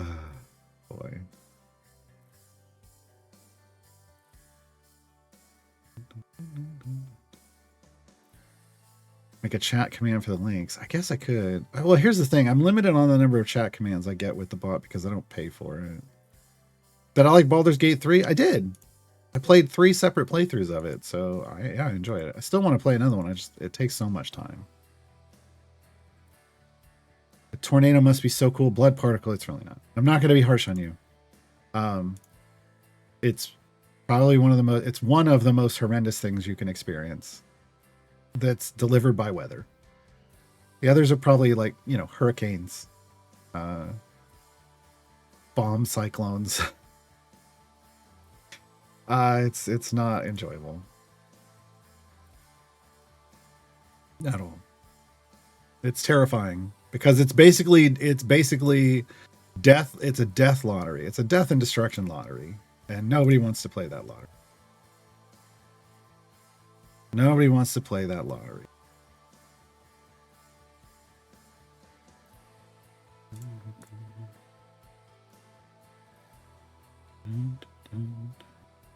Should play it again now that new subclasses came with the game. We've got stacks. I've got games stacked up to play. That's one of the problems is, you know, there are a lot of games that are coming out that I want to play and that are more of a priority to me than playing a game I already played. That's really what it comes down to. I finished the game and I did the playthrough, the main playthrough I wanted, which is playing as my dwarf Garwar Grudgekeeper. And then I did one as a dwarven finger wrangler, so I did a wizard playthrough. And then I did a monk playthrough, the Dark Urge playthrough, John Wick. So I did what I wanted to do. I enjoyed it. But I want to go back and I want to play it as Karlach. I don't really care about the subclass. I want to play as Karlach. I want a Karlach playthrough. That's all that matters to me. Karlach is Bay.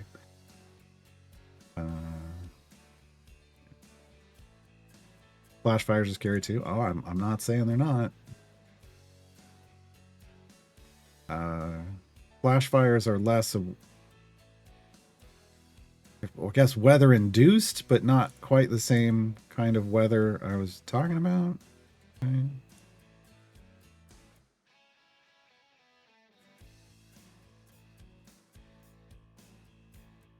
I think I'm toast on this, but I'm trying to hang in there. I'm trying so hard.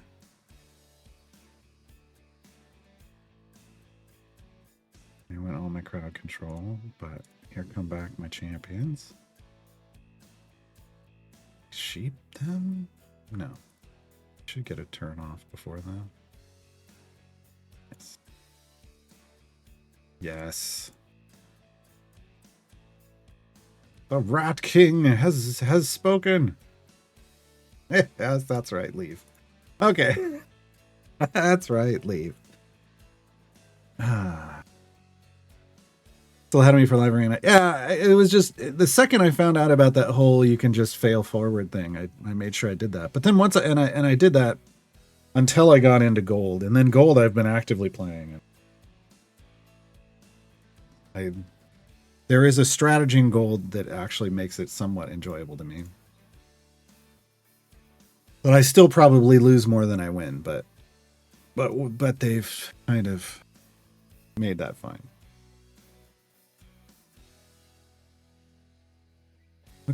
Looks cool. It's on my wish list. Looks like a 3D Hyperlight Drifter. I don't know that I ever played Hyperlight Drifter, so I don't know how to. I know I never played it, so I don't know how to compare it to that. Again, it's, yeah, I don't know. I've never played another game like it. Tunic. I'm talking about Tunic, folks.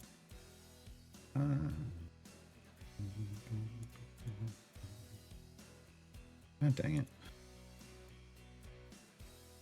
God dang it. Could have re-rolled those, but I just don't care.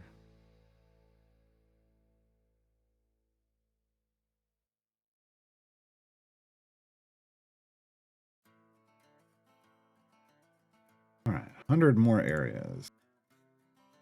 Hey, we get more chests.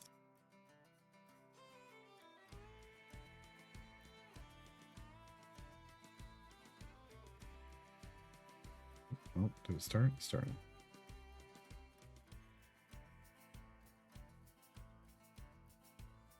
There it is. Jam Jam. Jam gets an epic.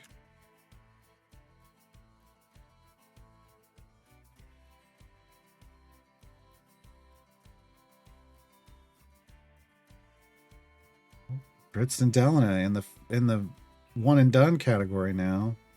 1, 2, 3, 4, 5, 6, 7 champions are now in the one and done. Oh no. Oh, you jerks. Okay.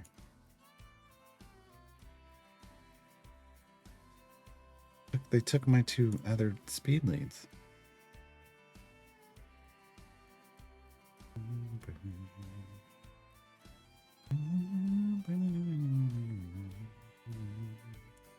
Oh, we should do this. I didn't do this last time. Oh, yeah. Oh, we're at that point.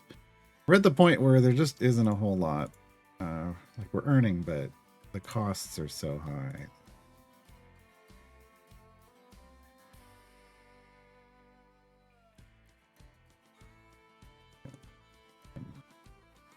We were gonna get there.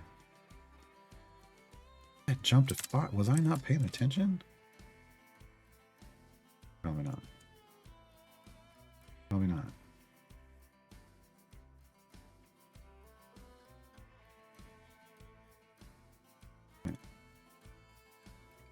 Probably not. There's no on which day you unlock Dragon Bait in this playthrough.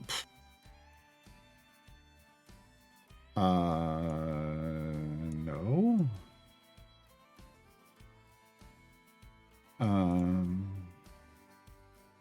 Yeah, no, I don't. Probably the guy, but can't seem to beat it. Then start asking questions. Give me details, and we'll go from there, because that's how it works. Dragon bait's my favorite variant in the game, but you gotta understand what's going on, and you gotta understand how to help yourself. Here's my first question. Excuse me. How much favor do you have in Tomb of Annihilation? That's a make or break. So what's your what's your E value of favor in Tomb of Annihilation?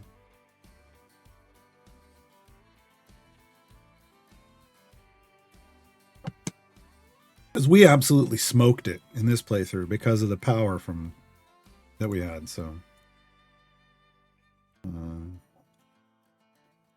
my older videos would probably be more helpful because they have much less power. Doing it with far less power is easier, or is not, well, it's not easier. It's a better demonstration that it can be done when I'm trying it with less power. But I don't know. I know I did like a challenge run, one of the more recent ones, where I tried to do it with just core champions. I don't think anybody should follow that one. But I still talk about like what you're looking for and how you're trying to get that. So. But yeah, I mean, we can troubleshoot it live. I just need to know what your E value is to start.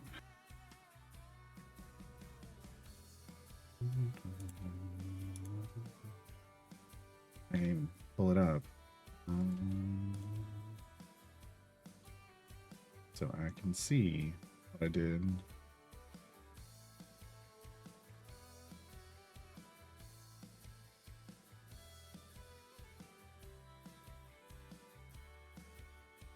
Nice. Good. Hate that for me, though. Hate that for me. Oh, and then he gets a turn? Screw you. Okay. Does stuck, though. That's good. 99. Ugh. Respawn. There we go. Odin's dead. Boom. Easy one. Easy. Skill issue. Right now my favorite is E25. Okay. E25 feels good. Give me a second. Let me restart. Let me start the next variant here, and then I'll take a harder look. But E25 sounds good. Specifically, I have done it with as low as E18 favor.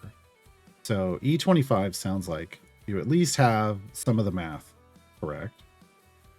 Then we're going to need to dive into... well, like when you did your push, did you soft cap? Here's the next question. Did you soft cap your champions? So did you get them all the way up to the circle with a line through it, or not? Usually, even with E25 favor, that might take like some gold find potions to get there. Like gold find towards in the higher areas, but that's also another factor. Just can make it easier, not necessarily make or break. Like I said, I did it with E19 once, and so I know it can be done with low favor values, and you don't have to soft cap, but it's just helpful.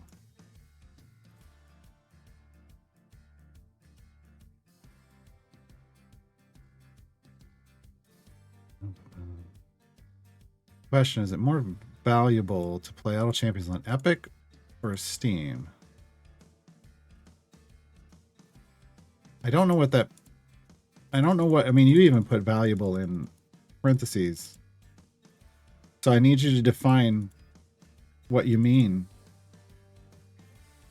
Valuable to who?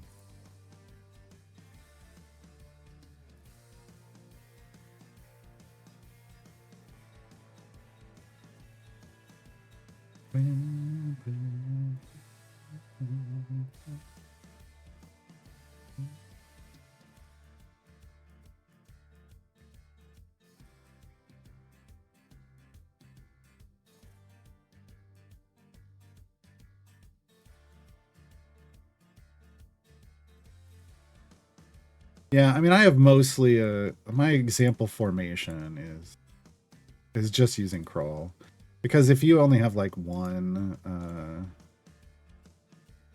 event champion and it's crawl, you can finish with core champion.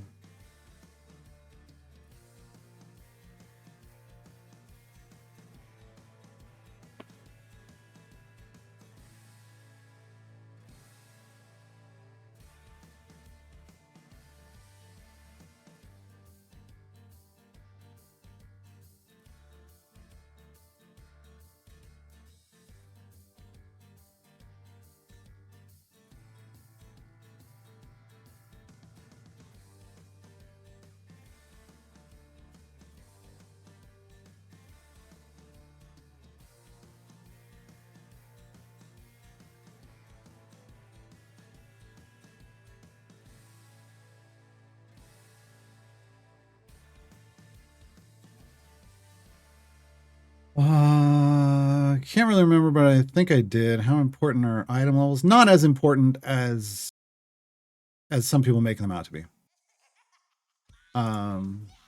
Yeah. It's for you're at the point in Tomb of Annihilation, you're at the point where favor is the big stick you're still beating things to death with. So not as important. You know, ideally you want, you know, blue or better gear, right? If you've got, you know, champs without any gear or in whites or greens, it can be a little problematic. You know, that causes problems. Who you're choosing as your DPS is important. So, I guess that it's helpful if you want to drop in chat who you were using as your damage dealer, because that can change things.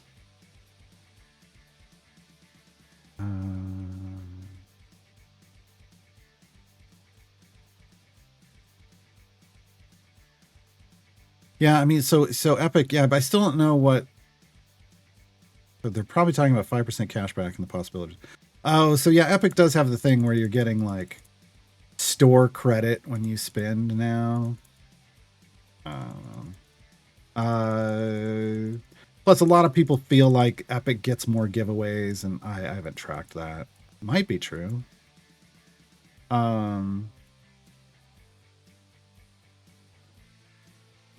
Yeah, I don't know. Epic now in some areas you can play on mobile. So, yeah. Epic as a platform tends to support giveaways better than other platforms, from what I've seen, just generally speaking. And yeah, right now there's a lot of people posting on the subreddit from Epic because it just had the most recent big giveaway. But Steam will probably be next. And then people are going to be like, I should have been playing on Steam. It always happens. Core Champions is the same as Evergreen, right? No. No. CNE will tell you yes, but I am here to tell you the truth.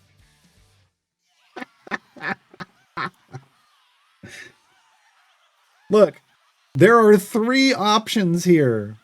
Core, Event, and Evergreen. So even CNE, even Codename Entertainment understands that there is a difference between Core and Evergreen. Just because they screwed up the filter doesn't mean that they don't.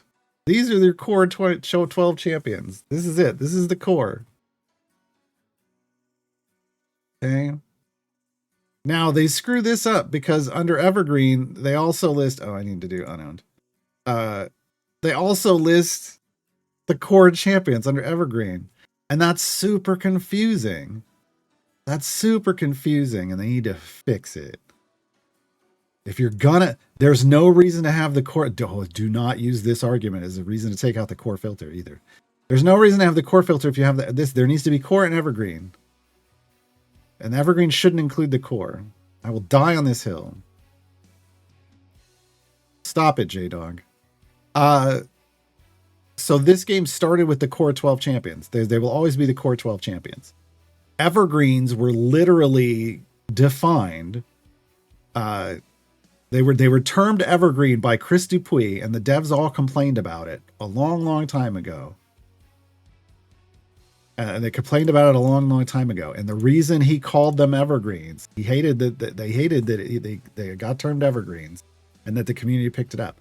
The reason it was evergreen is because they are available to be unlocked year round, unlike event champions. Well, you start with the core 12 champions. You don't unlock them. They're just yours. So by definition, evergreens are only unlockable champions that are available, that are non-event champions. This was the definition. These were the old ways. Just because now they've just decided to lump it all together and refer to evergreens and cores together.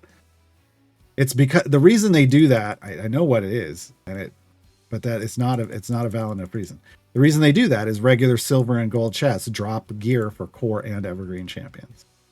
So they've just started lumping them in as the same thing for ease of explanation. But no, just because something difficult doesn't mean it shouldn't be done.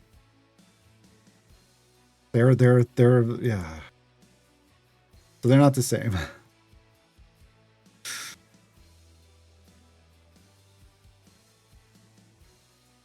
They're definitively different groups of champion.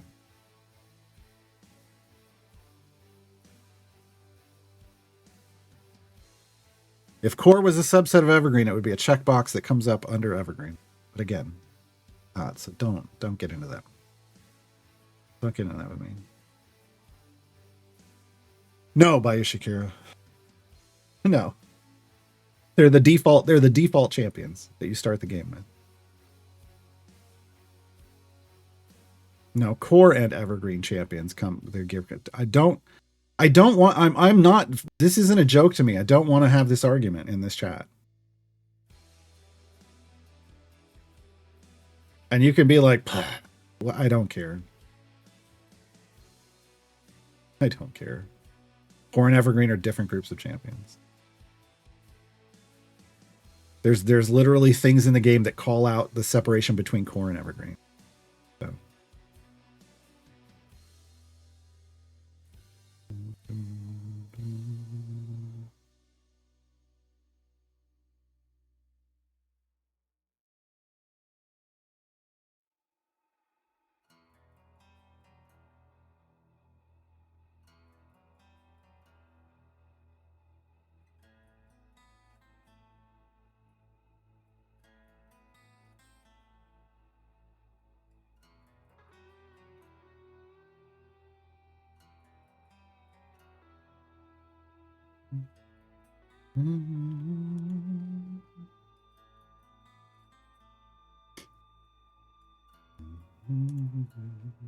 Oh my god, 1,800. We'll get like 2,000 and we'll buy more chests.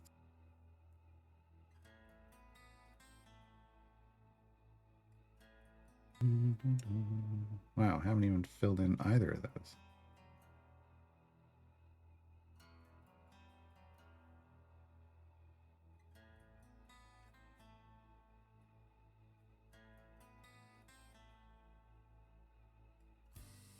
No, I didn't, Atlas. I specifically didn't say that.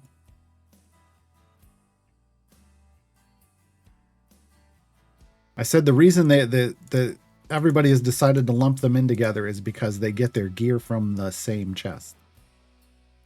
That doesn't mean they're the same group of champions.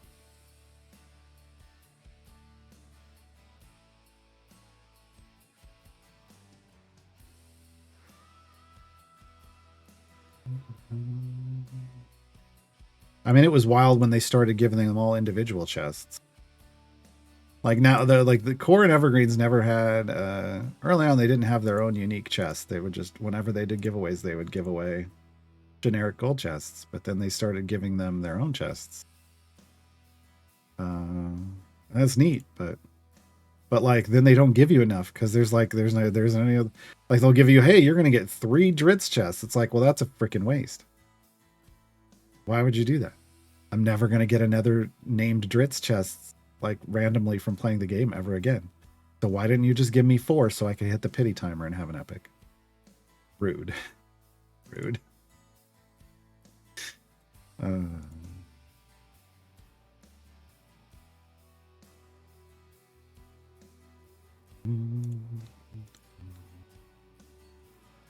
But what they want you to do is probably go like buy Dritz chest. No, I never do that.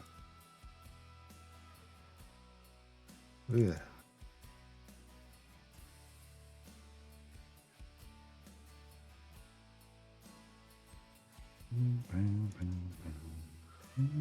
I'm toast. Yeah.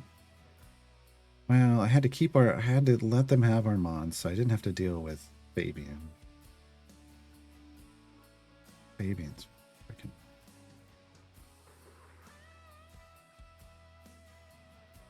Just thought I was going to be faster. I wasn't faster.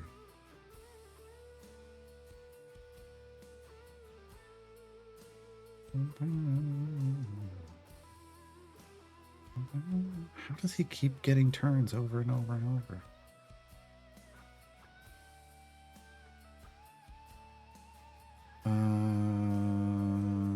Yeah, we gotta cleanse. We got it. That puts us back at the game. What do you mean I don't have I have an unstable internet connection? What are you, Idle Champions? I've got a stream going with 0 drop frames. Even Idle Champions doesn't say that I have an unstable internet connection, but Raid is like, you have an unstable internet connection. I don't think I do. I really don't think I do. And you did the AI did the wrong thing. AI lost me that match. Oh, never mind. He blew himself up. I think the AI may have lost me that match.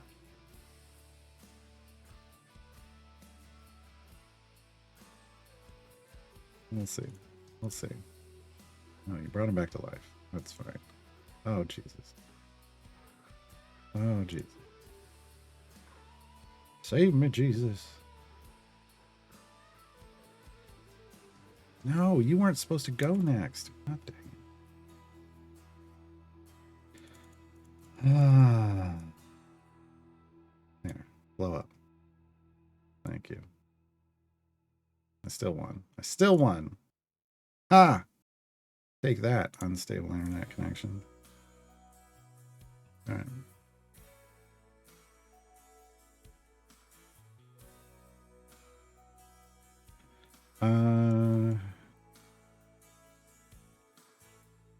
Wait, did I get an answer? Jumping Keck, who did you... I never heard. Who did you use as your DPS for... You were using Cass. Cass is not going to work. So there's the problem. That's what I was wondering. Because that's the other thing that can go wrong is people use the wrong DPS. Like this account I was trying to play through as Ishii, but honestly Ishii was probably one of the worst choices to try to beat that variant with. Go ahead and switch to Ashara. You need to do Ashara DPS.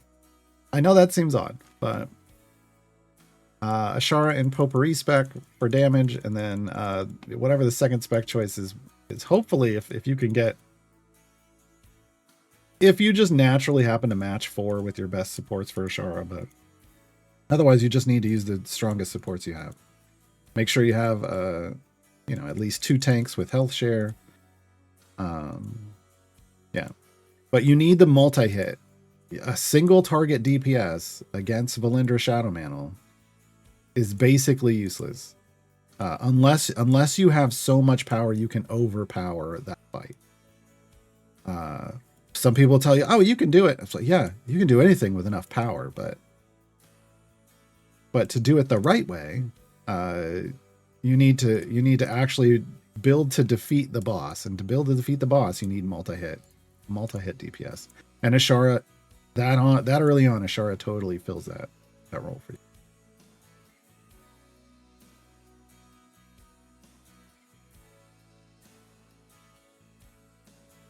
J-Dog, I will do whatever the rules say, and I will ignore the bad phrasing and descriptions. Why do you not...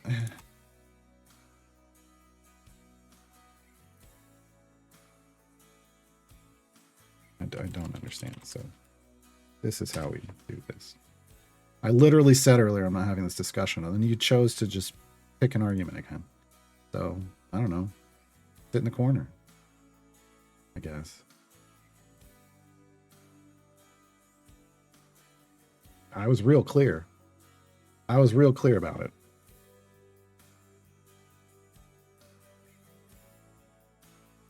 All right, how many gems? I ended up with 2,500. All right.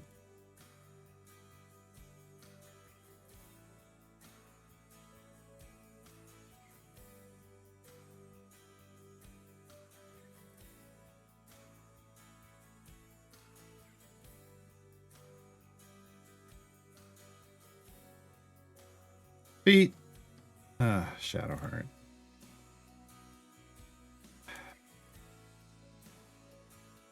Did he get banned? No, I timed him out. But he's been timed out like this multiple occasions, so I don't know. One day it's gonna be.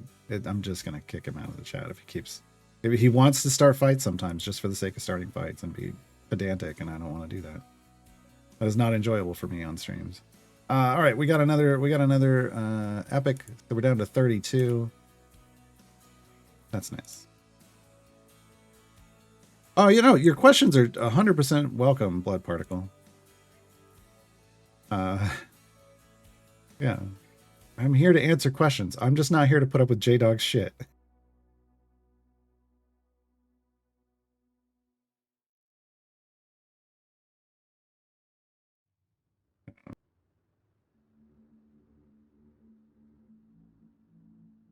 Yeah, no, Ashara is perfectly is perfectly viable for unlocking Dragonbait. Like I said, I did that. I've done that entire fight with only like core champions plus Hitch. So with Ashara as a DPS. So, you know, it is if she's all you have as a multi-hit, she gets the job done. She can absolutely get the job done.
You got to E51 today? Nice. Yeah. I think you'd have been fine if you just bought it, but either way, it's fine. Glad you got there.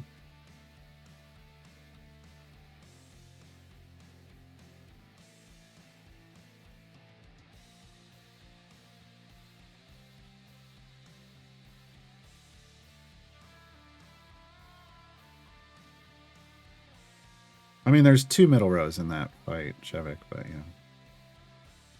But I don't like to assume what champions they have, so there's all kinds of champions that can help you with that fight.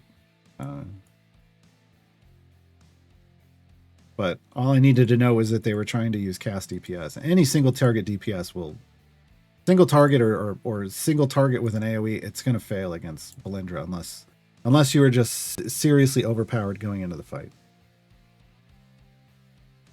Because you can overpower any fight in this game.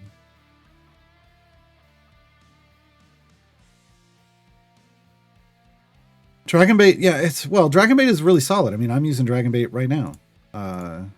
He's a really solid champion pickup. Like a tank for people. For all kinds of stuff. He's not amazing, but you don't have to be amazing. You just have to be solid and get the job done. But also that fight teaches you a lot about how idle champions works.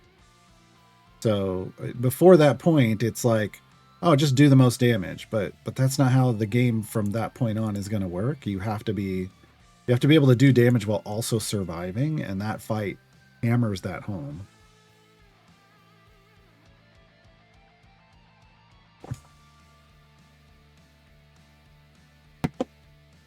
That's, you know, that and just that it's so much fun I think it's so much fun to do, or why it's my favorite in the game. All right, we only got like 40 areas left, folks. Wow, we flew through this.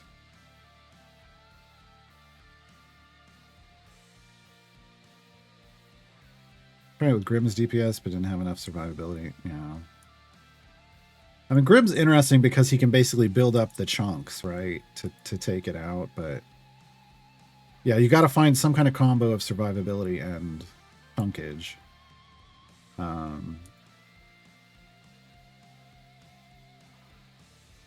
feel like if Grimm's thing was ramped up to the 5 every hit, I mean that's potentially doable. A lot better than Cass.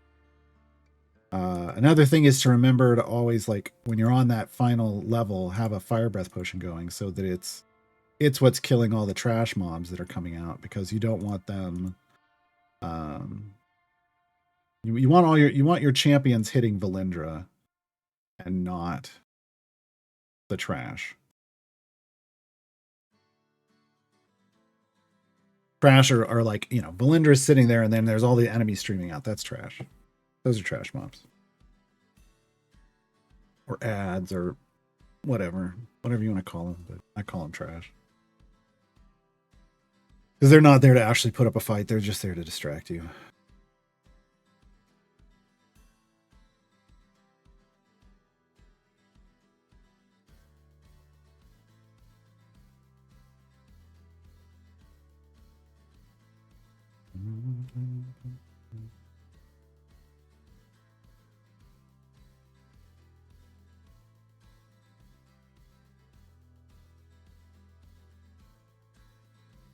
Boom. All right.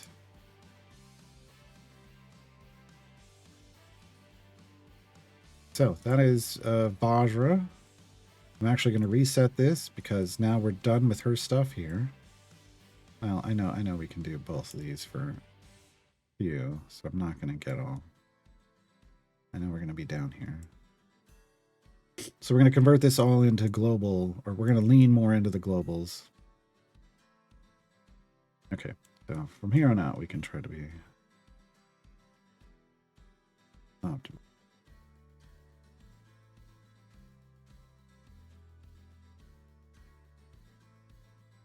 We want more of this stuff. So now we've got gold find again. I think, what do we want to do next? I think we need a deep favor run.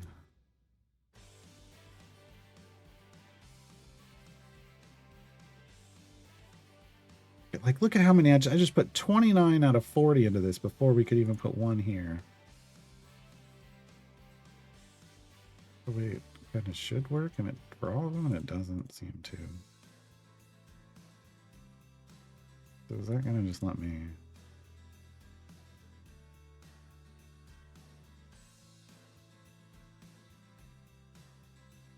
Yeah, gonna max out. Okay. Weird. Tier 5 is so weird. Okay, so you can just go all the way to 4 once you're here. All right. So that's the max there. Oh, wow, that jumped up real quick. What the hell?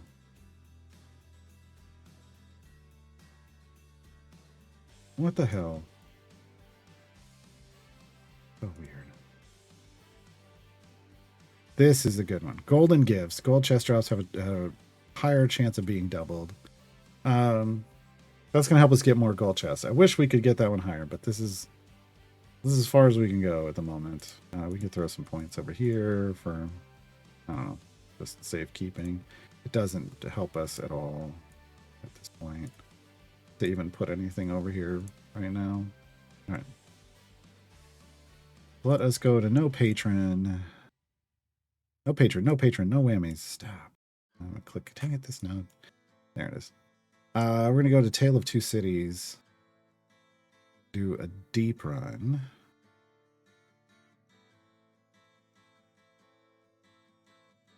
This have?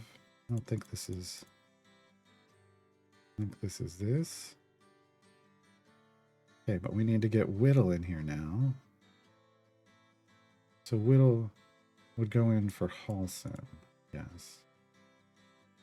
And so we want to put Whittle up here to start, maybe? Maybe like this?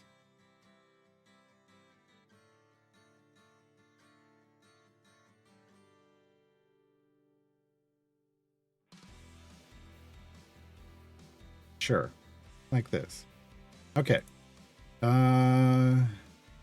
This shouldn't take like an hour, right?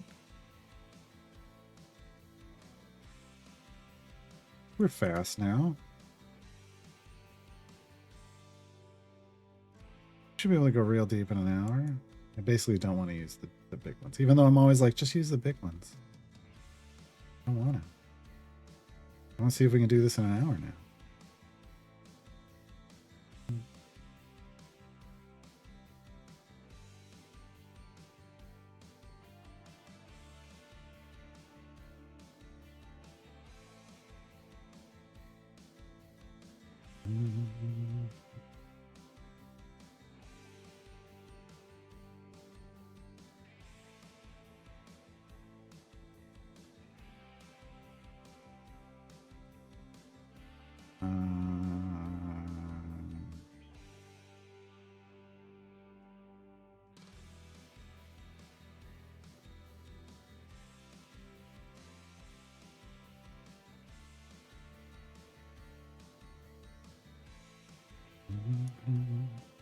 One of the other things I need to do on this run is over level for some of the new champions to get their 4th feat slot.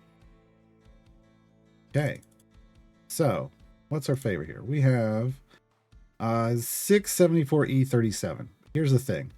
This Trials Global is going to take a 249 E42, which means we need 249 E44 at a minimum. That's what we're shooting for on this run. Okay, capped speed. That's what I was looking for. I am gonna do that epic gold find because we're gonna want to stack those anyway. All right. Good. Okay. What is the difference from local to global? Global is for everywhere in the game. Local is for local patron perks. That's just for when you have that patron active and you're doing their variant. Local, there's also local blessings, right? This side of the blessings, these ones, these are local only to the campaign you're in, whereas these ones that have a global tag are for everywhere in the game.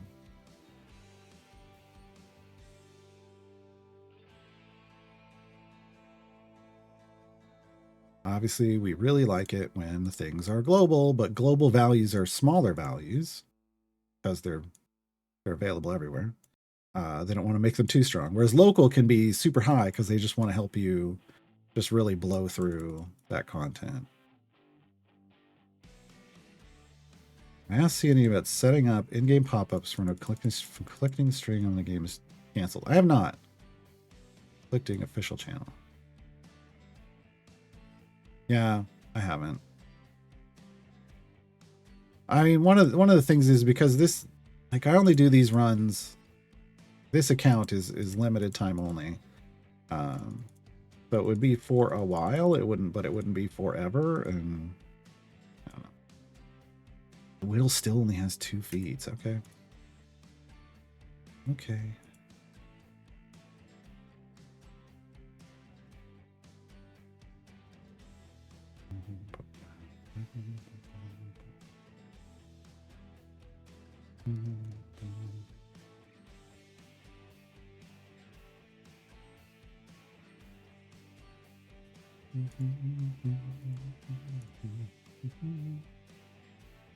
Get 1,500 gems. Come on. Start the timer going. You're gonna continue on this account until the next event. I'm gonna continue for a while. I haven't really decided when I'm gonna stop. We're gonna at least, I mean, we're probably gonna do a few weeks of trials just to show, like, climbing through it. But like, I want to at least play through the next event because with the power we've gotten, I want to see if we are now able to fully clear tier 3 or not. I could only get into like the 900, early 900s last time in the event runs.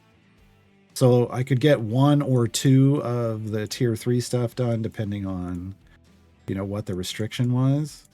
And that was it. So now I want to see, okay, we've gotten a lot more power. What can we pull off? What can we pull off?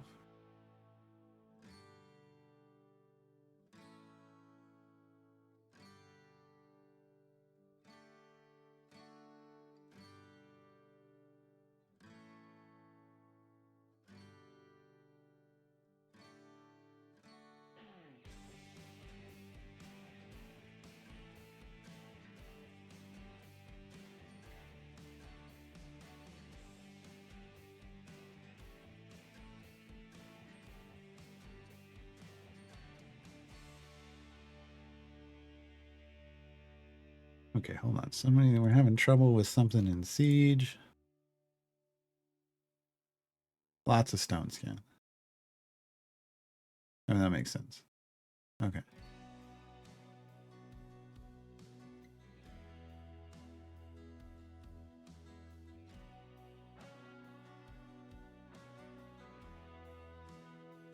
$226 is pretty low, though. I don't really want to pop that one.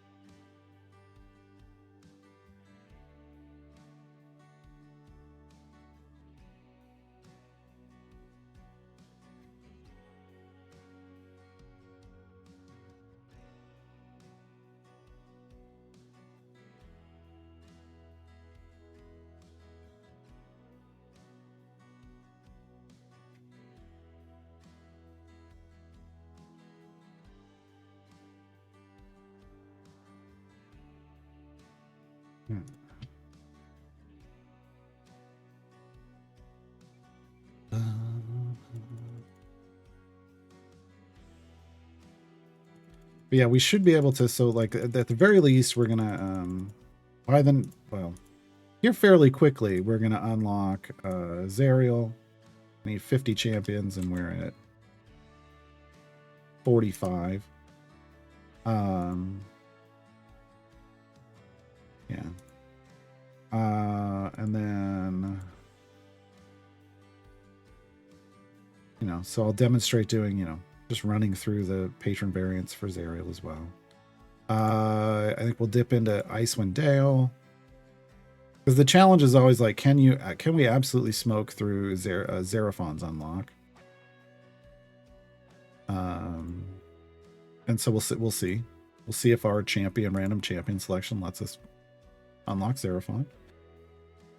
How much we go after that, I really don't know. Yeah, I didn't have as definitive of a goal on this playthrough as I have in the past. For like, I want to go this far and I want to stop. And I've actually been really tempted, because we've been picking up some good like good speed champions. We're just not like, we have a lot of the speed champions. And so there's a part of me that's tempted to maybe then keep this account and keep working on it to use it as a comparison account to compare, like, okay, if you get capped out regular speed champions and then you get a 2-jump Briv, like, you know, is that optimal? And then how do you make that decision and get some values on, you know, a speed group that is a, you know, low item levels, relatively low item level speed group, for instead of like on my main account where it's a little ridiculous. Chaotic, is there an advantage to having multiple accounts, or is this just for fun? This is just for fun. Well, it's for fun, and it informs the guides I make, right? So I make guides for new players. And I have a new player reference. that's like a walkthrough, which I already know from this run they added a new system, the apothecary. I'm gonna have to add something into my guides about the apothecary. Probably gonna go in the items and consumables guide instead of getting its own. I don't feel like it needs its own because it's a function of of the consumable system. But I was kind of waiting for the notary to come out as well, so I can just update it all at once. Maybe I make a guide to the apothecary and the notary and then explain the both. That's gonna have to go in the new player reference. But that way I know what's going on. Like, what does the game look like for a new player that starts right now? Because a lot of the advice in this game comes from people who've been playing a long time, or they just haven't been a new player. They haven't started a new account in a while, and it's a bit off. So at times it's actively unhelpful. Yeah. I don't know, constantly adjusting stuff. That's another reason to do it. But also it's just fun to see, like, when you get into the kind of the end game, it is a bit of a grind at the, in the late game and beyond. And it just, it has a different feel to the game when it's like what this account is.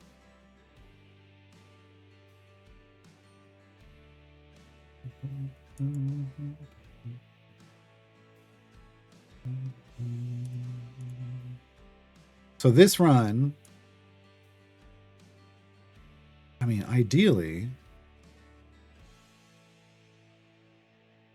we should want to be like in the 800s.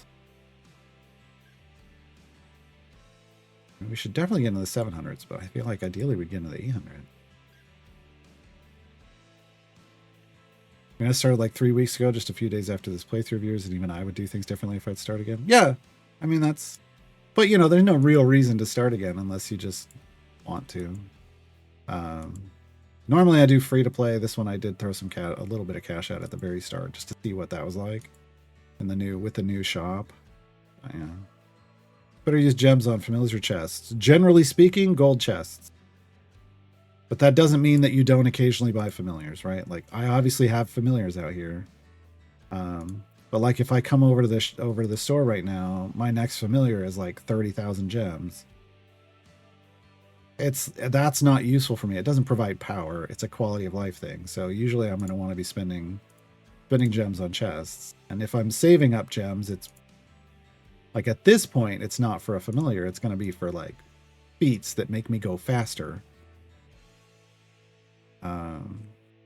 Because completing the content faster is more useful for me than just to have some more automation.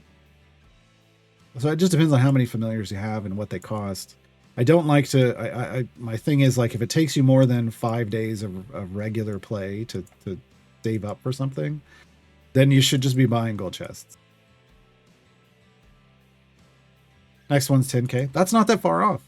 Yeah. So that one's kind of up to you because, at your point in the game, you should be able to. I mean, I say should because I don't know for sure. Should be able to in 5 days earn 10,000 gems, but chests are probably still a better option. Can familiars come from gold chests? No. But feats can. No, gold chests have a lot of things in them that you like. They have, gear upgrades from green, blue, and occasionally, a purple, but mostly greens and blues. They're going to have potions, and it's going to be the same rarities, so green, blue, and purple. Higher level potions of all types. They're going to have contracts. They're going to have both the types of contracts. They're going to have both blacksmithing contracts and bounty contracts. Blacksmithing contracts specifically help you boost item levels on your event champions so that they're stronger. And bounty contracts, they have a gold component, but you can ignore that. It's really the event tokens that you want for when an event is active that lets you buy chests for the champions you're unlocking. And you can get feats, right? And technically you could get a shiny guild, but that's all chests that drop gear could shiny. But the gold chests are the only place you get feats. like the gold chest feat. So like if you see a feat down here and it says available in gold chests, it's only from those gold chests that you get from gems. Can't get it any other way. Can't get it any other way.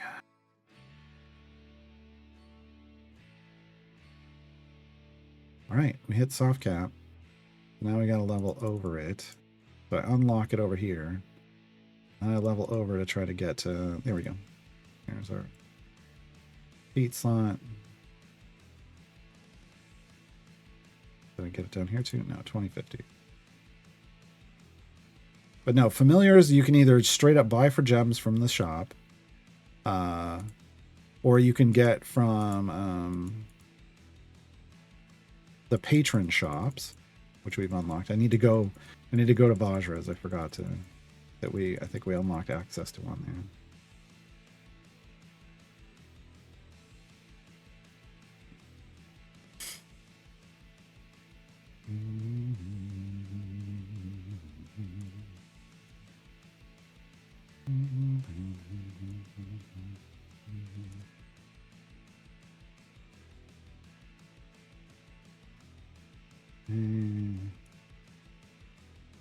All these are new champions to us, so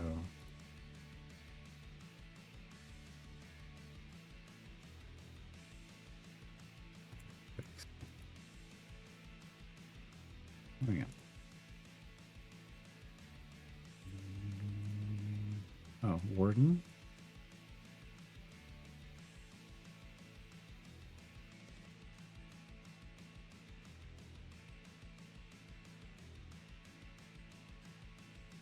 Awesome. Awesome. Who else? Did we get anybody else that we didn't over level? I don't think we did.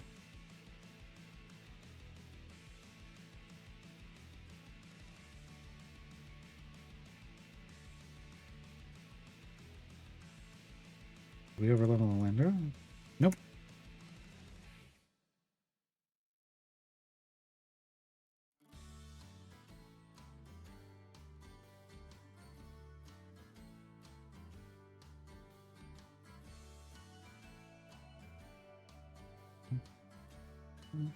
Oh, Kent as well.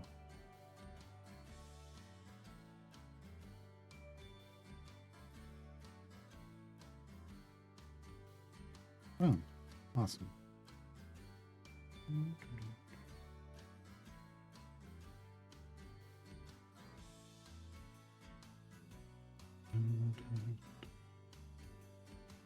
Yeah, no, that's why you don't try to grind out the patron stuff. So like I just did like a mini patron grind because we were in Avernus. That allowed me to come down and buy like the Flame Skull and Warden from Mert. Now it's gonna let me come down here. I could get my Modra component chest, which I did. Now I can get the Conjured Spider. Vajra. Because we got enough currency for that. I could also get Jaheira. I also unlock Jaheira.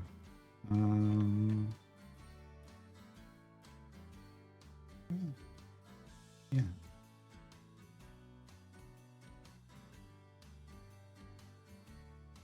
Okay, so I got another champion. Which I need to then over level. Then the next time up is Strahd. So when we go to do Strahd, we'll be coming down so that I can get the Modra component chest. I'll be getting the Toy Werewolf, and then I can pick Regis and Krond if I have enough currency.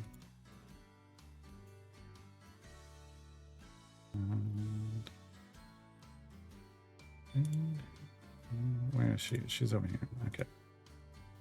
Let's level her up.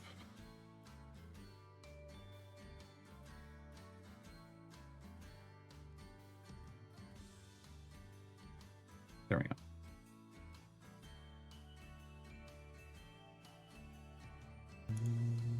That's funny. She doesn't... It's not triggering that we've unlocked the feats. That's funny. We have. We unlocked her. Game just can't recognize it at the moment. Okay, what's our favor at? E31. We need E44, so we still got a ways to go. Get 10 familiars. Okay.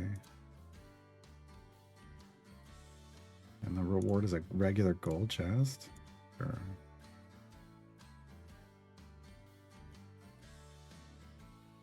Seemed a little odd.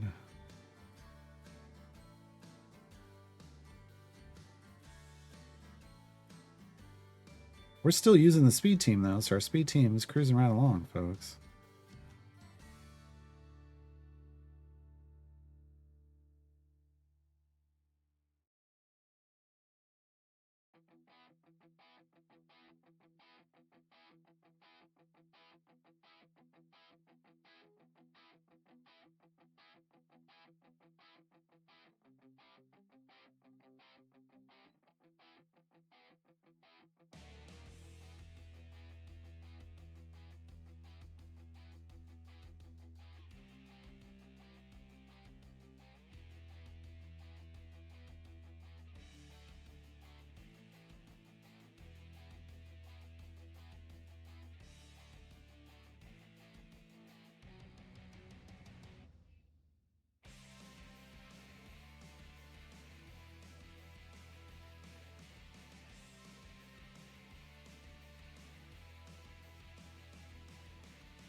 And now we need more damage. Okay.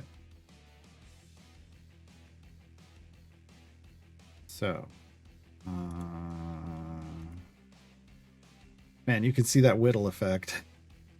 Spawning enemies in the familiar line instead of so broken. See, it backs up. Okay. We want Ishi push. Ishi push, or at least this is the old version of it. See if it still applies, or if we can make changes now that we have more champions.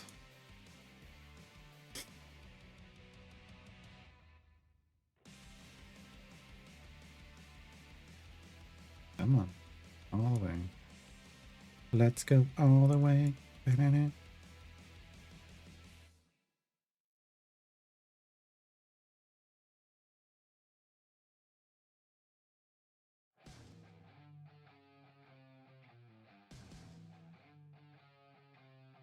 have new feats we need to slot for some of these champions. Look at that. See, just absolutely wrecking everything now. All right. So she gets the 60% health feat, which is huge. For her, this is coming out because we got a better one. Yes, outflank top and bottom.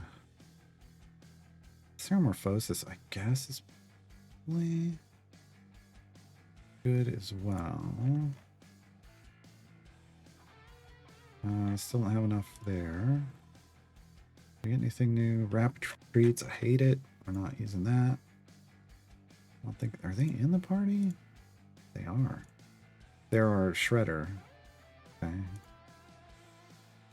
She's got 2 feats.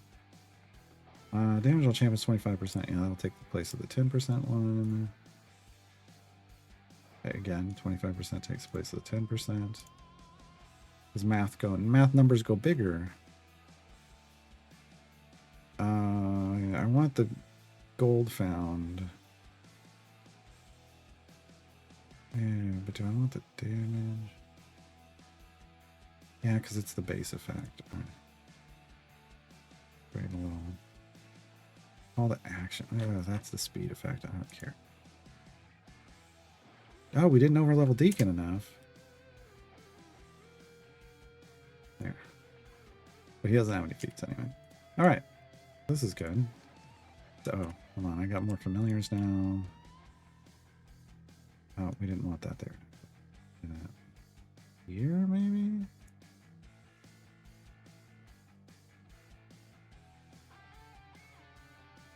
Yeah. Sure. Yeah. See. Yeah. All right. We also need to level up our dirty gold find team. We're up to E34, so we're doing good. We need to try. Oh, God, like 40-something minutes. So yeah, that hour potion, more than enough. I didn't need more than the hour. That's wild. We are coming up on how far we're going to be able to go with this team. I do need to drop back and level up the dirty gold farming team. So if you have not seen me do dirty gold farming, or you don't know what it is, I'm about to demonstrate. I think it's currently the most useful form of boosted gold farming that you can use in the game. Hey, that makes it official, folks. We've gotten 10 epics today alone. Gold chest, that's nice. All right, so let's drop back here. I'm gonna load in the dirty gold farm team. Who else should be in here? I know she should. What else do we have in here versus who should be in here? Looks like we were putting Gale in, but I think that was just filler. So I think we're going to use her instead. So basically what I'm trying to do is I'm swapping in champions who are either ideally gold find boosting champions.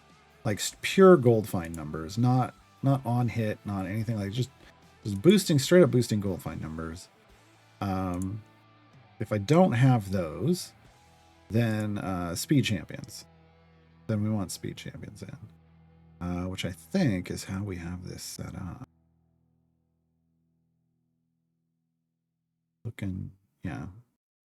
Ideally, she would be in a moon spec. We didn't start her that way.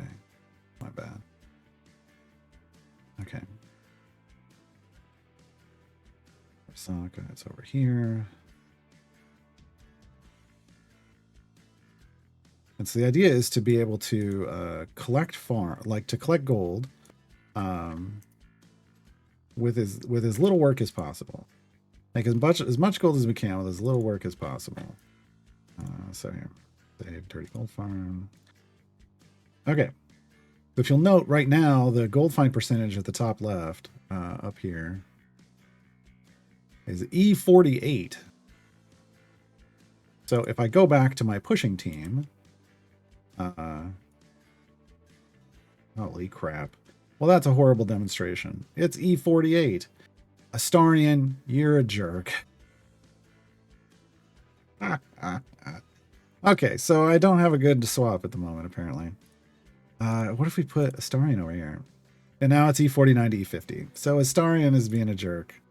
He's overpowered. We don't have any moon cards on Eliwick, so let me, this is the thing. You kind of got to set up Eliwick for this, and I didn't. I had her on gems. She needed to be on moons. That was funny. Astarion, here's the thing. Astarion is a really strong gold find champion. Even when you don't spec him, and he has a gold find spec, I'm not in it. And so he can really outpace another champion. He can outpace Eliwick, and he is. So there's 2 moons. It's comparable to Astarion. Yeah, we're seeing the 50s. If I shuffle this and if I could get like 5 moons, she would be the better choice. But the idea is I still don't have enough. I don't have enough gold find champions in here. I've got Azaka, I got Eliwick, I got Ishii, and that's it. This entire party needs to be gold find boosters. So in the next event, that's why I'm going to be pulling Mehen. Mehen's going to be huge for gold find. Gold find is kind of the third type of group you build, right? Like I try to build the speed groups first. Still only 2 moons. So it's fine. We'll just use the pushing group since we know it's basically the same. I don't have to worry about it. But what you would do is as you're killing like this, where it's just instantly killing, you just hit the button and you auto load in the other team that's already leveled up. And you just soak up some extra gold for a while, and then you just switch back. And you boost your gold. Like that's the idea of dirty gold farming. When you start out though, you just have one team usually. because you don't have enough champions to make definitive teams. But ideally, you want a speed team, a pushing team, and a gold find team. And so for a while, your speed team, your pushing team, your gold find team are the same team. But then it might spread out because you should be building a speed team first. So then you've got a speed team and a pushing team. And the pushing team also happens to be the gold find team. But once you get some extra gold find champions, then you can make a third team and you can start using this method. And then you'll start building them out and fleshing them out differently. Normally, when I switch from a pushing team to a dirty gold farm, I'm going up like, E10 or more in gold find. It makes a huge difference. This account just developing the gold find team has been the bottom tier of desirable options. And see how this would get wrecked if we left the gold find team in, right? Because it just doesn't have any damage. But you build it because it doesn't have damage. You build it because it has gold find. Yeah, Mahen got a really good rework. Really good. So if we're looking at this now, do we have the best possible options in?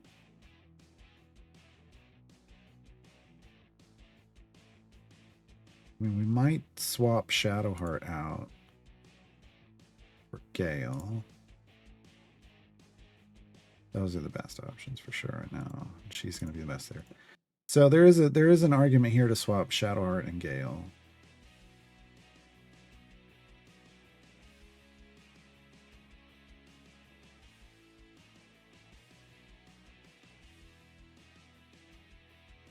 For a bit more pushing power.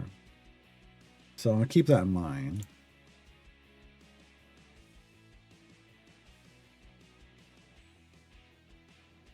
Like I said, I knew we were going to get in the 700s. I said I really want to get in the 800s, and it looks like we might.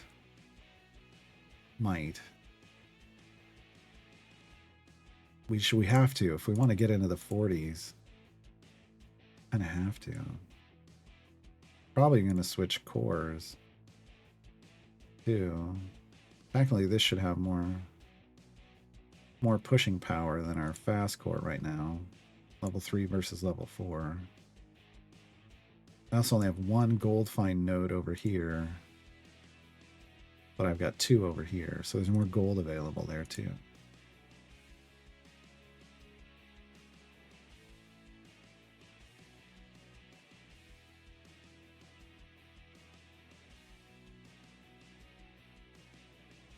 Coming up on matching our favor gains, at least.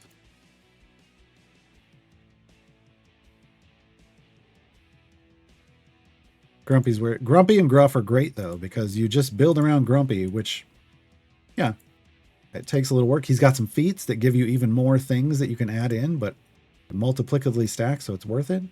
And then building around Grumpy builds around Gruff at the same time, so you get damage and gold find, all for the same amount of effort. Just take out that team. All right. All right. Yeah, I wasn't watching over there.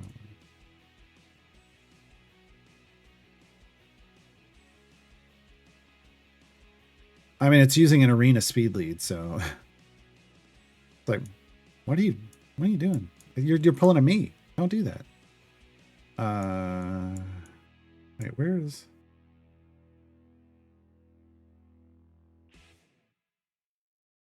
There he is. I'm like, where's my Nekmothar? And then we're gonna go Nishak. And still need just some just in case stuff. I feel like that should do it, but just in case.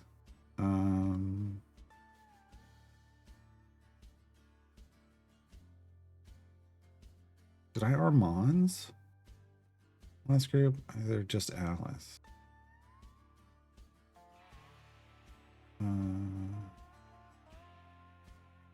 Oh, doesn't that count half rack? No. Hopefully he doesn't get a turn. I'll redo this if if I have to. I'm just gonna go speed with just all damage. And if I have to rebattle, I'll rebattle. I just don't want to spend. Yeah, okay, that's what I expected. Yeah. Okay.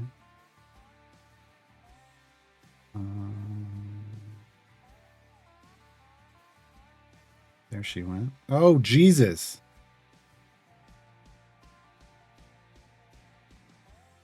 Okay. Okay. I'll do that again. He counterattacked and everybody died. No, Ultimate Death Knight wouldn't have helped with that by Shakir. Ultimate Death Knight stops single target things. He would have stayed alive, I guess. That's not a counter to me. I don't consider that a counter. He would have stayed alive long enough for the bombs to go off, I guess. But if everybody hadn't died, he wouldn't have. It wouldn't have helped. What actually? What? Is my Helicath built? Yes, but I don't think he's that fast. So I'm gonna burn. I'm gonna burn Nishak again. He's not fast like that. So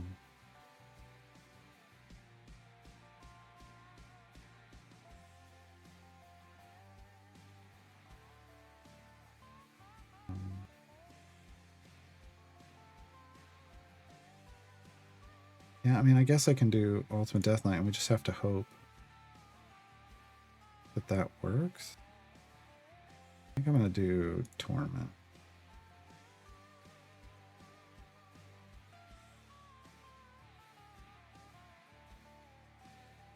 Oh, yeah. Ah, I couldn't pull it. All right. My Torment's fast. My Torment's fast. Okay, yeah, he didn't get shit on that time. Okay. He got lucky last time. Oh, they cleansed because we didn't kill the Mithrala. Oh, this is a problem. This has now become a problem.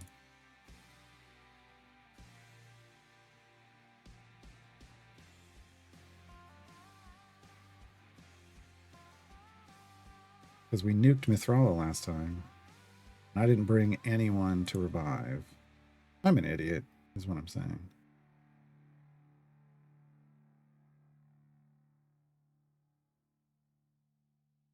I really thought this was just going to be super easy, and I'm paying for it.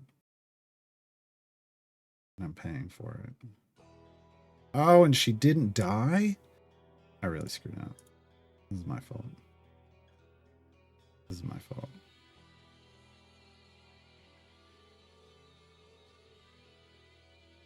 There goes my main damage dealer.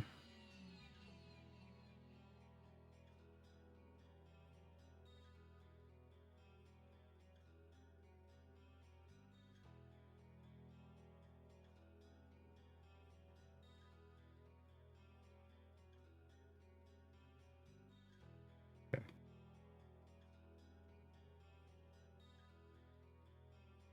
Now, can we kill her? Is the question. That is on my mind today. I don't know. That was a big heal.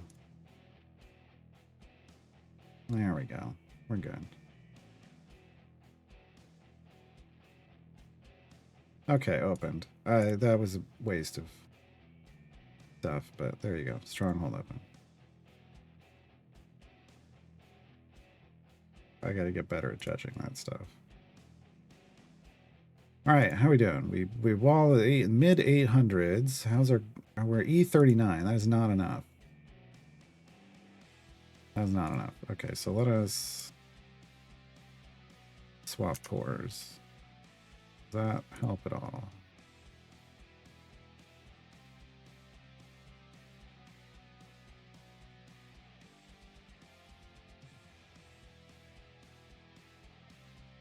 That and some interesting alt usage did help.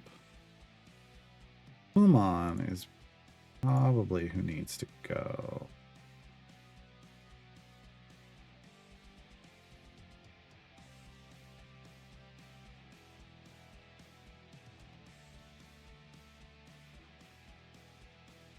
we're not dealing with segmented health enemies on this run. Where we came here, so we just need punching power.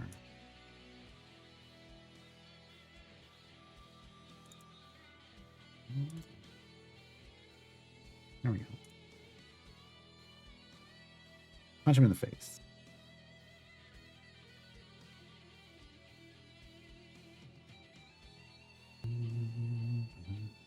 So I checked who I could not unlock via time gate today. Among the characters shown on Bike Glow, there are also Yorvin and Melv. Might get a real. I don't know. Yeah. I mean, you can, I can't look at a time gate and figure that out, but you can look at time gates too.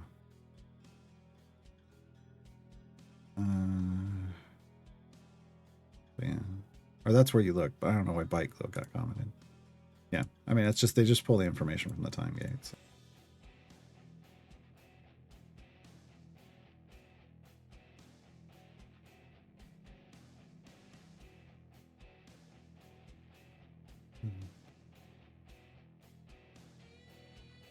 But yeah, they're still kind of distributing the final refugees. They never gave out a list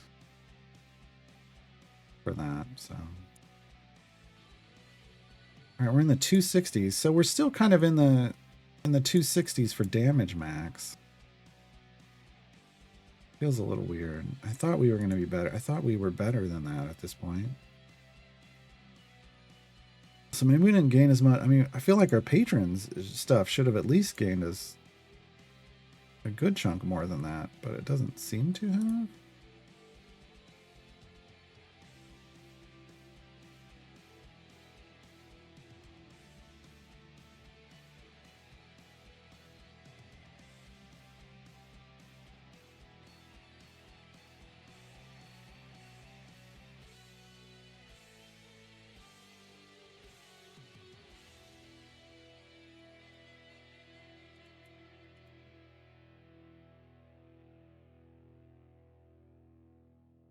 Oh, we also have an overlevel. I should probably consider that too. There we go. Okay, higher up in the 260s at least.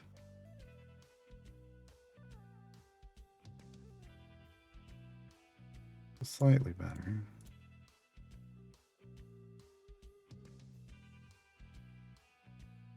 What?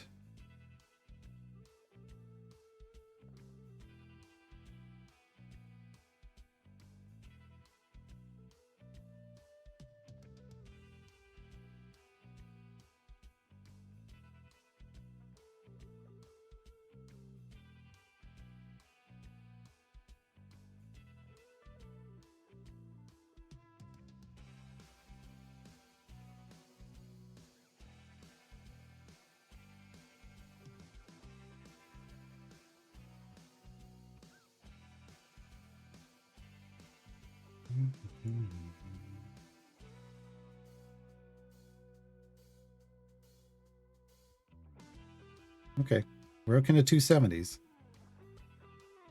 E262 was our highest bud during the last event. Or the last time we really deep pushed, I should say.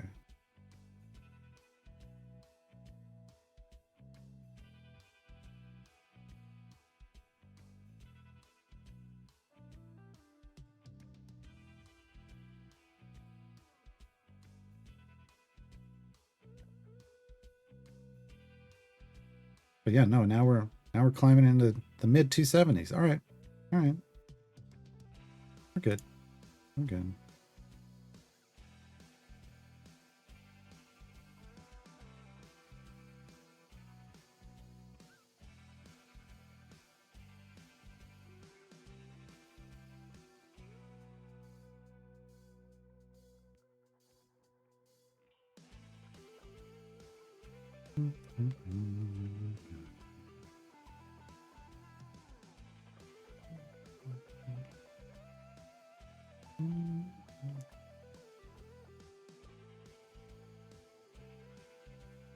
This is interesting because I think our high was around, I know we reached 911, the Porsche level, in the event. We're not that far off of it in a regular campaign and in Baldur's Gate of all places. So that definitely means our power has gone up decently.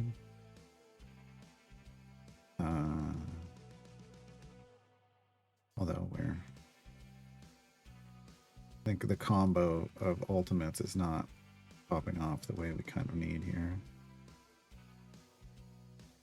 So let's do it manually.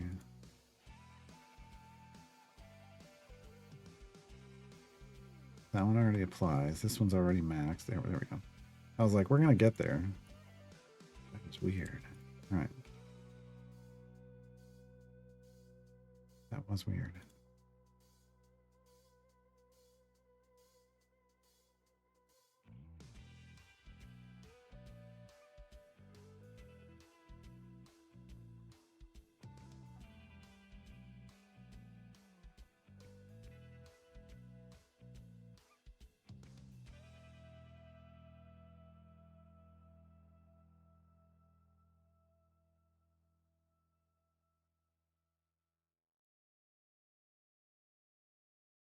Nope, died. All right.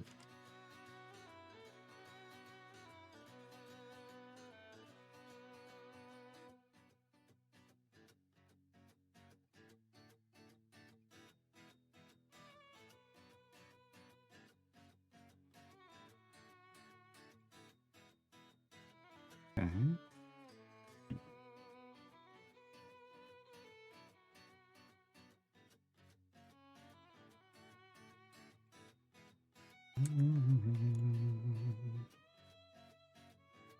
Whoa, those dragons just got real big for a second. Hey, Sargoto. It's so big.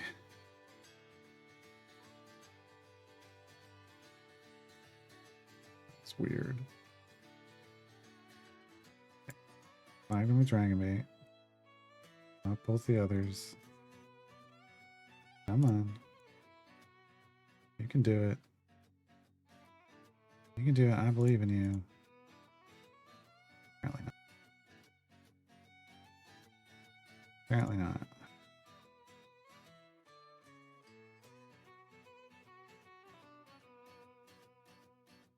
There it went. Okay. Weird butt spiking going on. And not in the like, but not in the way bud spiking is supposed to be referred to. We're just getting weird damage spikes. Don't make any sense to me. But hey, where are we at? E40. Is not. We wanted higher than that. I was really hoping that we had the power to actually be able to get this, and I don't think we do. Yeah, it just fell back. Lean back. Lean back. Lean back. Yeah, none of these are gonna help. None of these swaps are gonna help us. Hmm.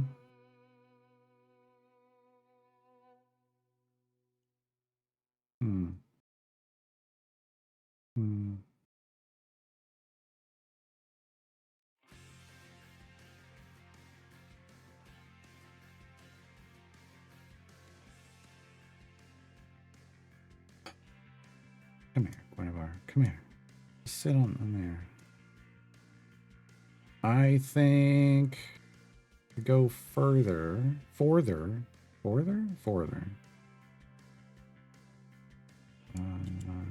Probably gonna have to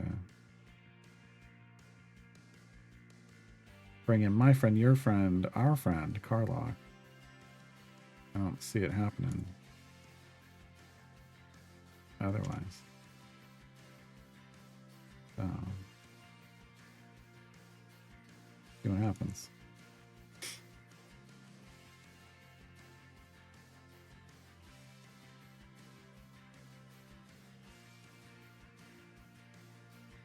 That's what happens. Gee.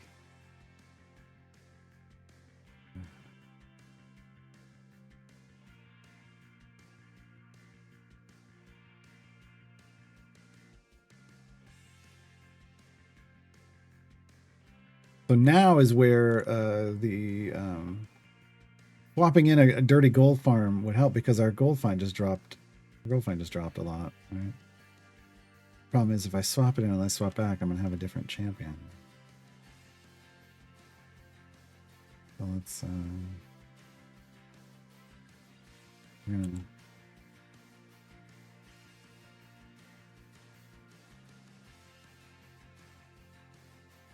not, yeah, 16 E41. No, okay. Not being helpful.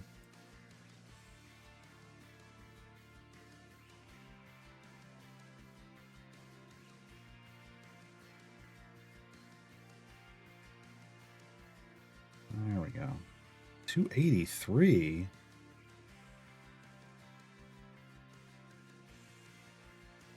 Yeah, just not going up at all.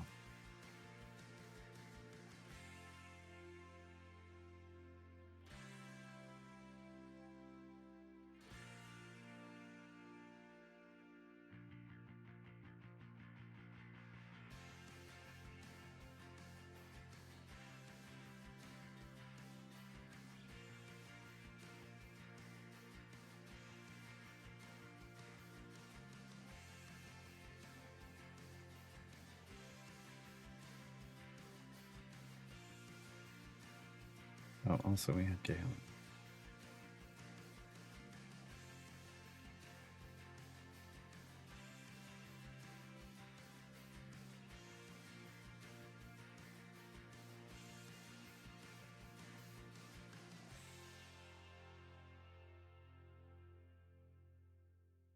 We haven't discussed that, Sargoto. And I don't think I own them all.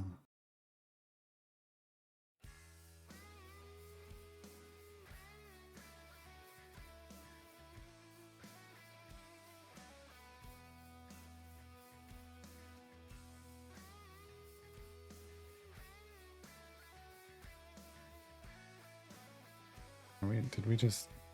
What happened?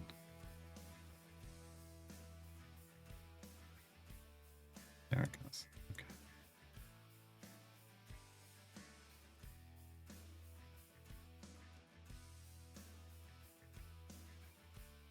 Yeah, we're just not gaining gold. This is unfortunate. I mean, I could craft a legendary gold find potion. Would it be worth it? That was an interesting question. Person in slot 2, that's Whittle. That's Whittle. We just got her recently. Did it. Dragon Bait acquired. Nice, Jumping Kick. Was it with Ashara? Did you just have to switch Ashara in?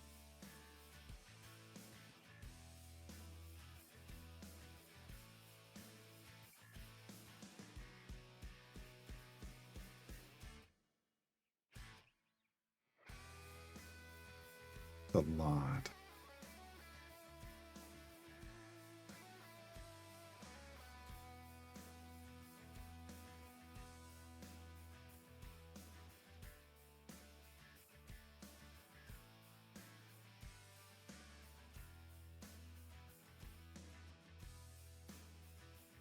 Still pushing. Nope.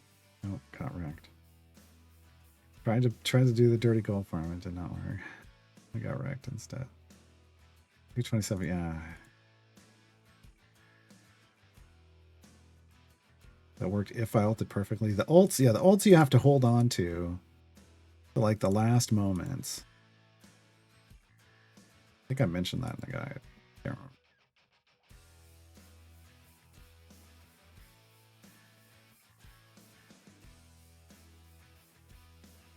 Yeah, Whittle's usually used more as a speed champion than anything else, but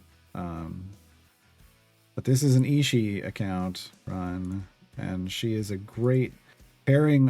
Whittle and Alindra with some decent gear turns Ishii into a monster.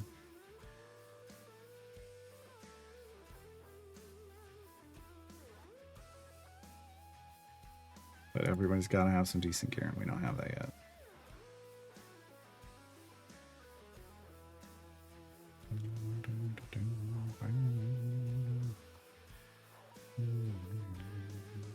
See, this main group now has lost Ishii's gold find, which was significant.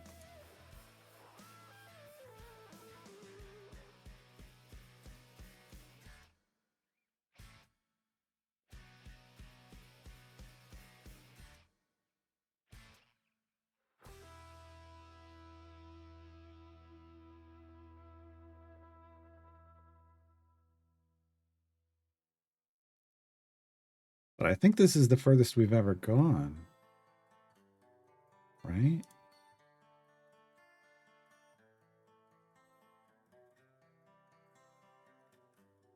$796 was the highest area ever completed in this campaign. So yeah. We're now at 949.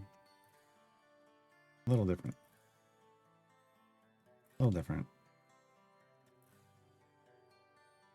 Is she worth it? I mean, if she is a champion in a group of speed champions that is worth picking up over time, but is she worth it for you right now? I don't know enough about your account to tell you that.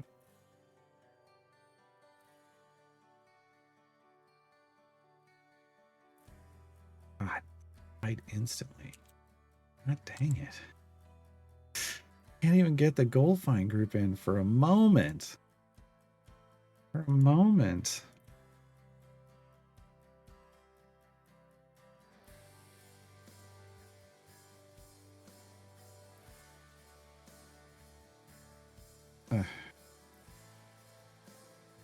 My answer was I don't know if she's worth it for your account because I don't know what other speed champions you have.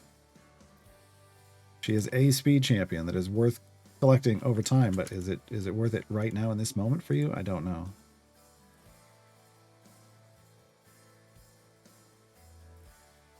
She was on my list personally, but I also have a lot of other speed champions already.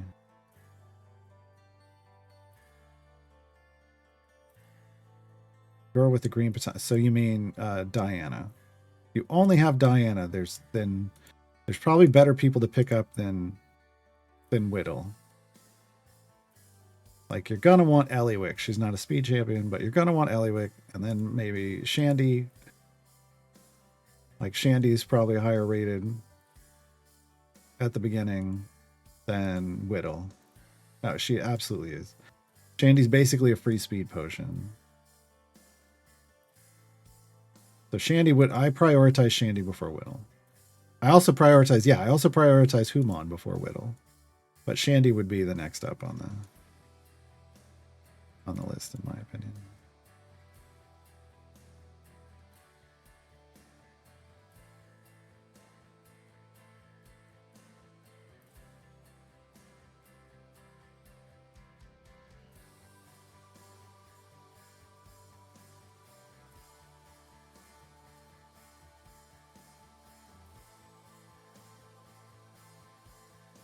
Lae'zel's probably better.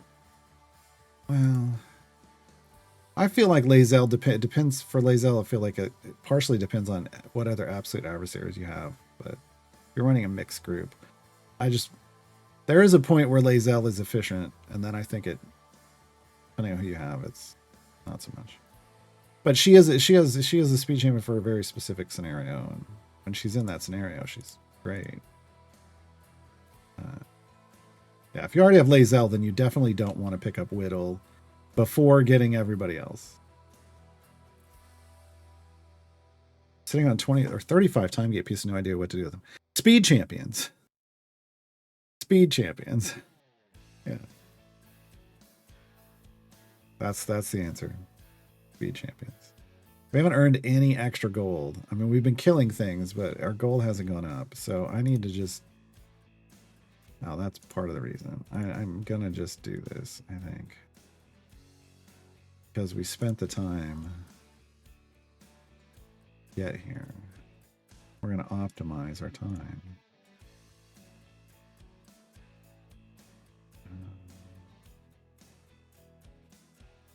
See if we can optimize our damage as well. So what else could we be doing?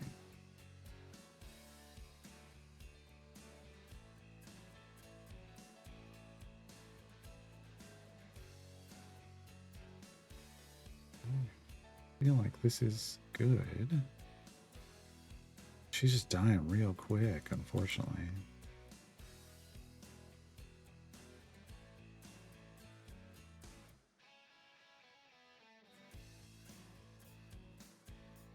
Even with that feat for health, she's having a hard time staying alive.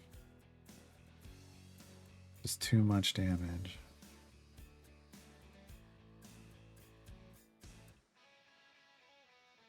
Just unlock 0? Yeah. That's what happens when you pick up new champions. Another reason to use time gate pieces. Oh my god, everybody died? Again? What is the problem? Health. Probably. Just health. We died again. They're dying on what should be like the easiest level to keep them alive.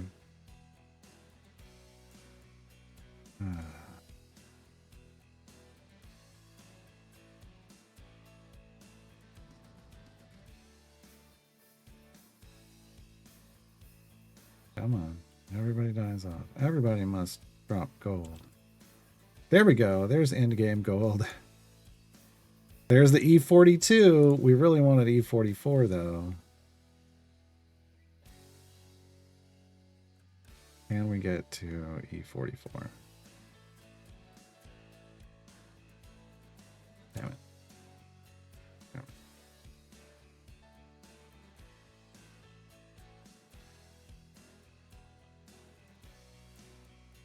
Wanna know when they're gonna open that 5th party slot? Probably never.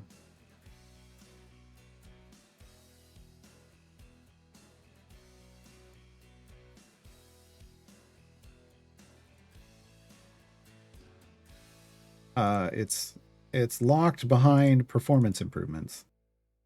Not for PC, but for other platforms. If they were to unlock a 5th party for just some platforms, that'd piss people off, right?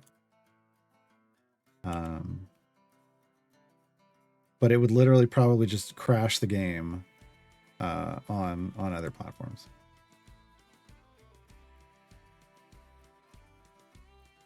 They've talked about it a few times, but that's the response. Is it would basically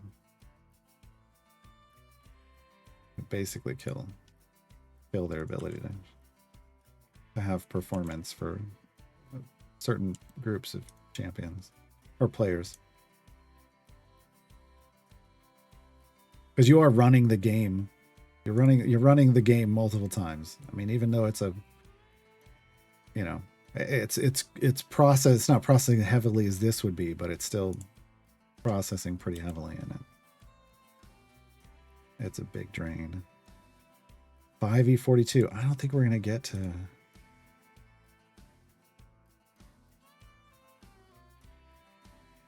I think we're gonna get to E44, folks. It's unfortunate. Even with that, I don't think we can get there.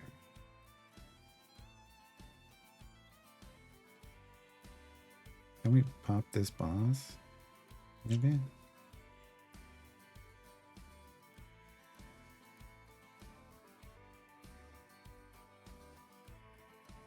We get to like 1 tier higher of gold? I don't think so.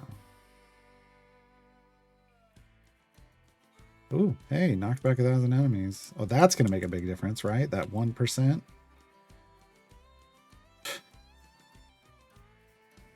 That was me being sarcastic, but... Oh, boy.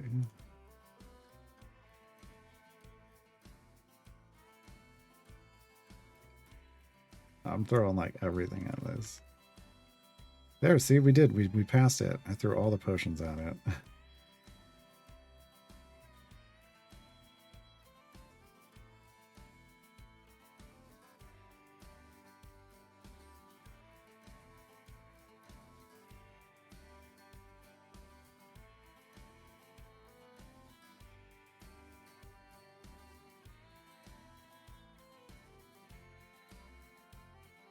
Bud's like wearing off, right? As we get rid of everybody. Not great. Not great for dirty gold farming. Come on. Clear him out. Clear him out. Keep him off the... Nope. Nope. I died instantly.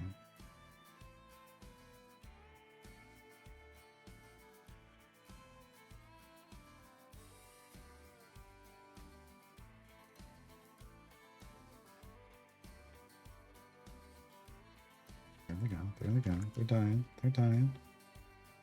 Not fast enough. Not fast enough.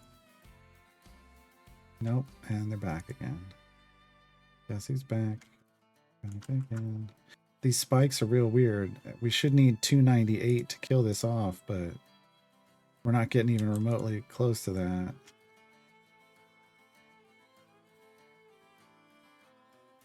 So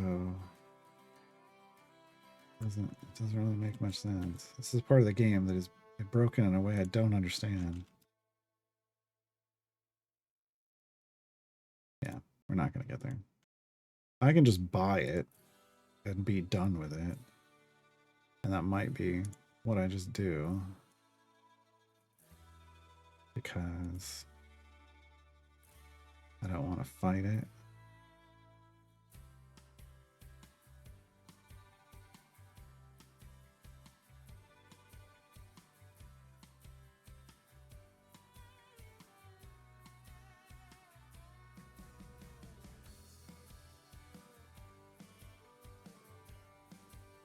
We got 3 minutes of those potions left. That's going to be it.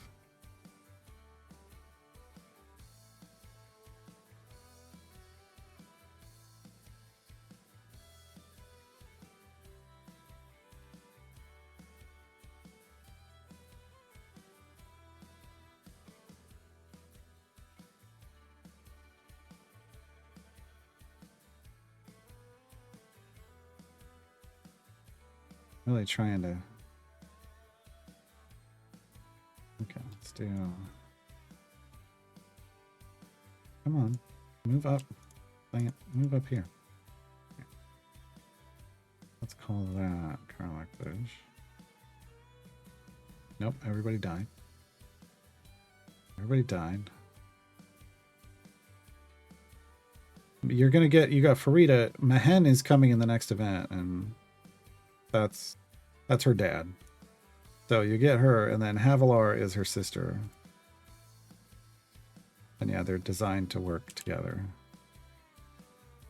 557, E42. All right, we're pretty much done. So we made it into the 960s, folks. Got E42. We were hoping for E44. It's just too rough. We needed a little more progression. We tried a little early. I was trying to get it in before we finished our first trials run. I thought having 2 patrons worth of power would be helpful. I mean, we got tier 5 on 2 patrons,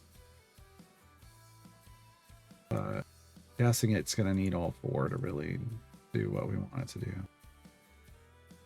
Will Havilar be in that event? I don't believe so. No.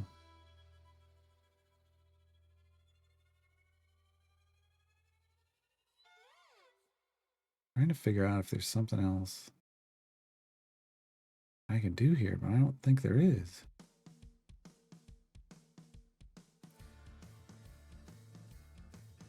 You know what I can do? I know there's something I can do. There is something I can do. Calyx. Creative camouflage.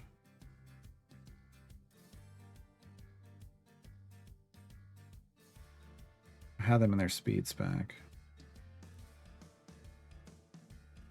There we go. That's more power. That's some pushing power. Spec choices are important, folks. Shocker. We're gonna run out of all this. Oh, I'm mad at myself now.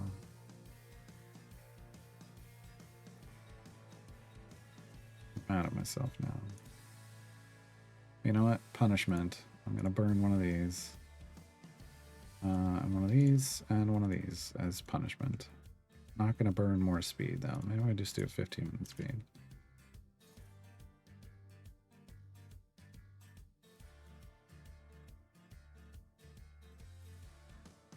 Wild that you're hitting nearly area 1,000 after 27 days. Yes, I know.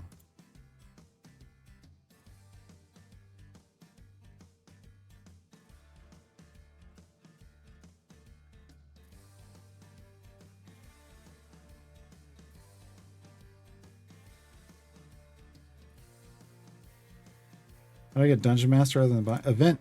You can get Dungeon Master from a time gate. All the event champions can be got from time gates. Why are we not able to just blow this guy up?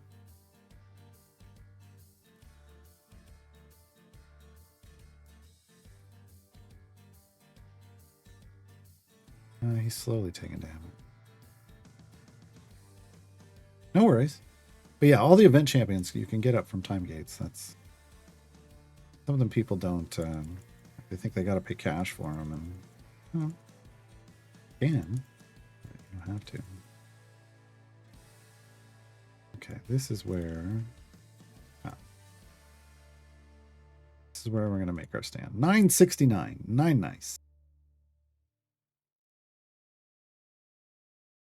We're gonna see what we can get. There's 675. Come on. Come on, you can do it.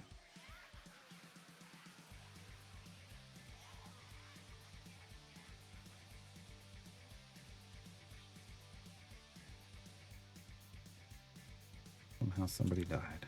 Oh. Ranged enemies. Oh, those bastards. That's how. Okay. 70, 42. Still not going to get there.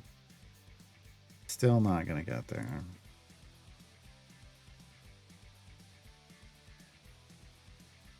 Alright, let's just burn what we got.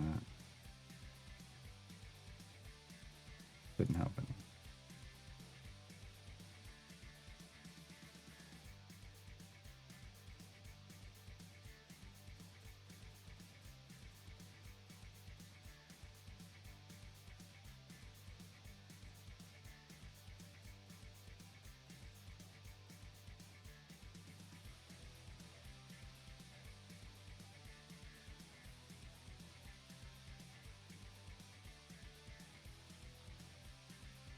Fell over that time.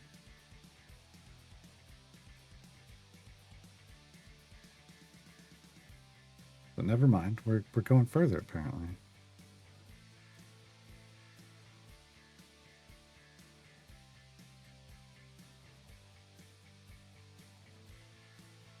This is why we keep some of these potions. Not because they're super strong, but sometimes you put them in the. Use them in the right place, stack them all up. They all multiply. Well, Fire Breath add, but the rest multiply. It can be helpful.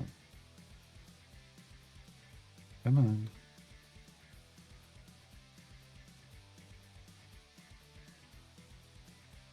Everybody die. Everybody die. There we go. There we go. There's some gold farm. What do we get to? 842. All right. Did I finish Descent recently? I mean, we're about to end our trials run. First trials run tomorrow. So yeah. Anything on my adventure page is the title trials. That means you finished Baldur's Gate. Yeah. Oh, you were asking them. But yeah. Does that mean you can use the forge? Yes. But you got to do it. You got to do your trials runs like this. You got to go do a trials run, which I've been demonstrating for the last 6 days.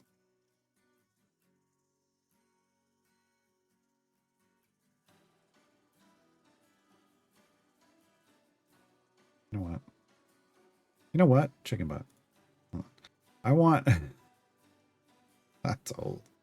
I want more than 2 moon cards. Come on. Give me more than any feeds for her. That's 2 moon cards again. I want more than that. No worries, Headless. I'm just letting you know, like, if you go back and watch the VODs, we started last Thursday. Would have been our first trials run. So if you want to see how to start off your first trials run, last Thursday. Last Thursday's VOD.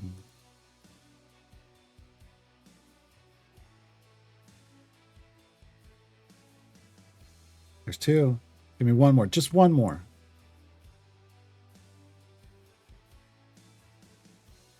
Why? Why can't you like me? We did get a fate, so that is actually we're boosted. We're boosted a ways. Let's see what happens. YouTuber VOD's here. The VOD's here. Those are the ones that go up like right away. YouTube, it takes. I have those on a delay.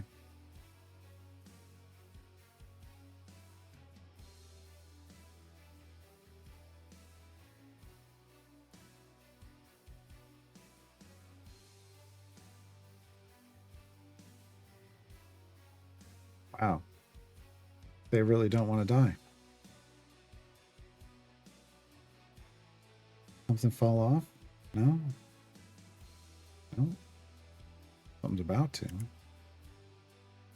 There we go. There we go. Maybe?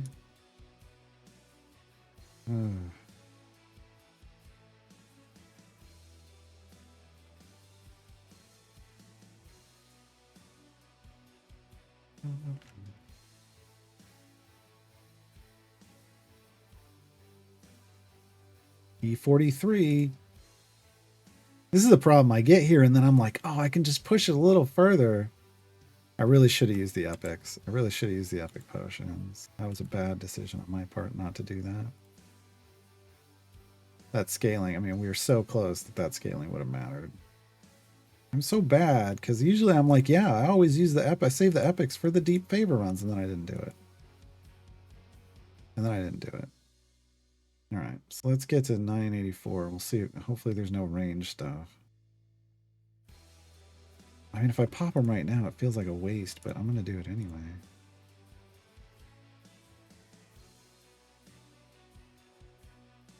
I'm going to do it anyway. Look at how everything's dying. This is why you do the epics on the deep runs. I'm doing it. I'm doing it. He's going the distance. He's going for gold find because it's not speed. He's all alone, all alone, all alone. In his time of need. But now we're not getting the damage. Pop all of that, and then we don't get any damage. Wow. Wow. There it goes. There it goes. There he goes. Silly red wizards. Silly red wizards.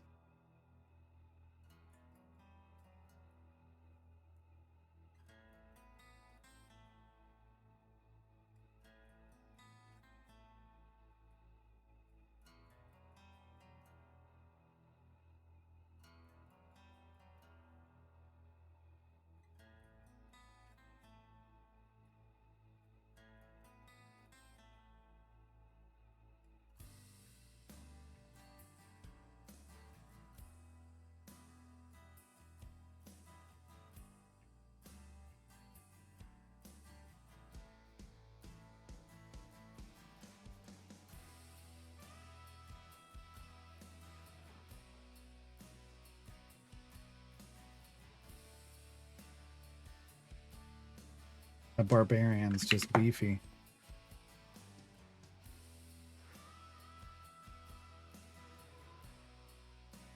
So we're gonna need a.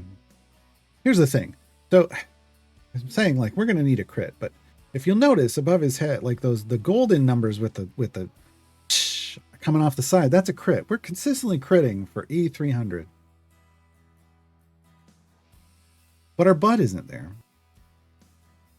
And they've said buds are supposed to crit.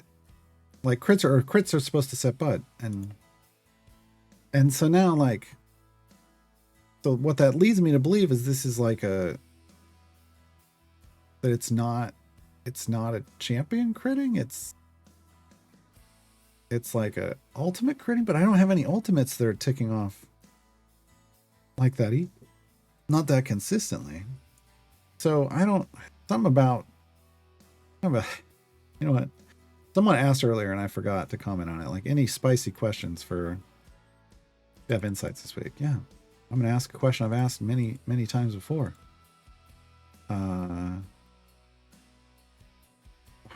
Are crits supposed to set bud? Yes, I've asked this before. Or it just doesn't. This before, and I see you said yes, but it just doesn't look like it.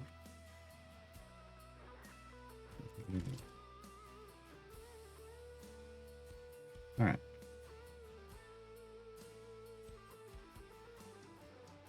Can click damage crit? It's not supposed to.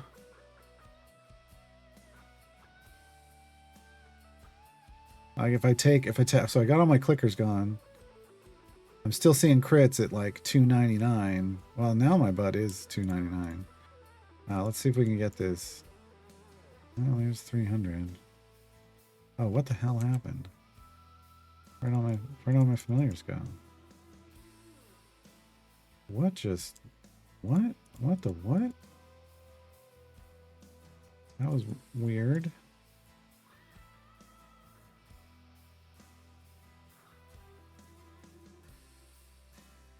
Okay. Open the potion screen for a moment? Sure. Oh, more gold find.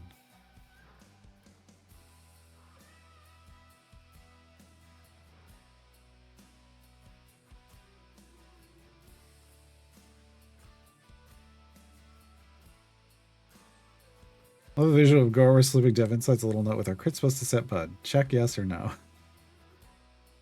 I mean, that's... I've asked many times, and I asked because I was like, because they don't seem to, and they're like, yeah, they do. But then I feel like they don't then go look. Like, do they? Maybe we should make sure. Maybe they're asking because there's something wrong. Oh yeah, that never happens. Or it doesn't happen enough. Well, let's do things. All right, pirate captain. Time for you to walk the plank.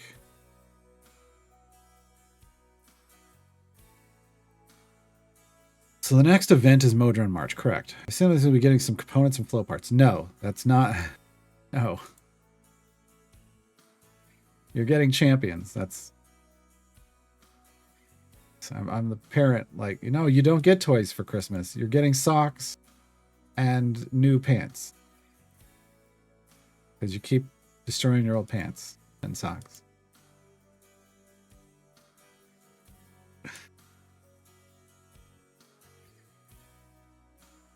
I mean, the question to me was click damage. Does click damage do crits? But I don't think it does.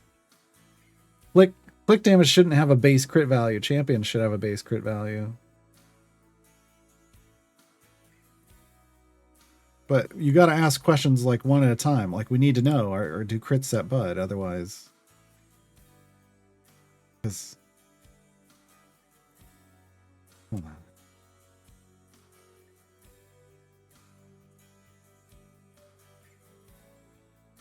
I mean, it's saying kill by... So here's the thing. It's saying its base HP should be 307. It's being killed by damage that's 306, which that makes sense because with enough clicks, you could get 306 to 307.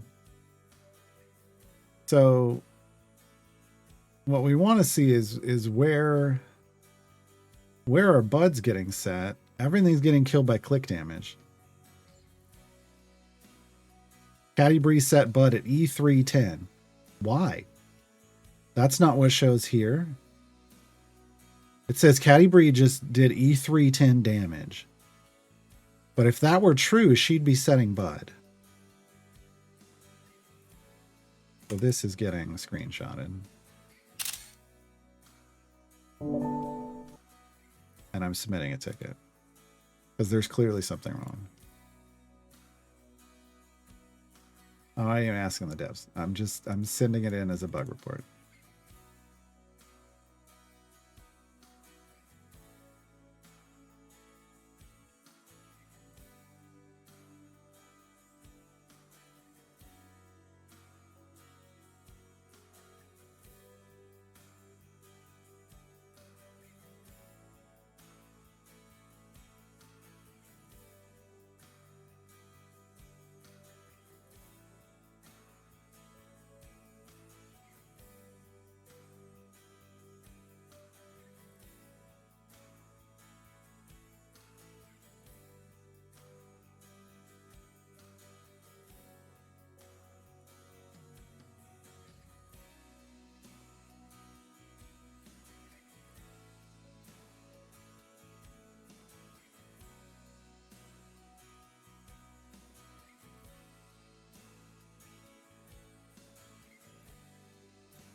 That's yeah. Then I'll get an answer from support through the support thing, and then at least that can be like passed on and people can look into it and whatever. Hey, it's Area 1000, folks. Welcome. Welcome to Area 1000.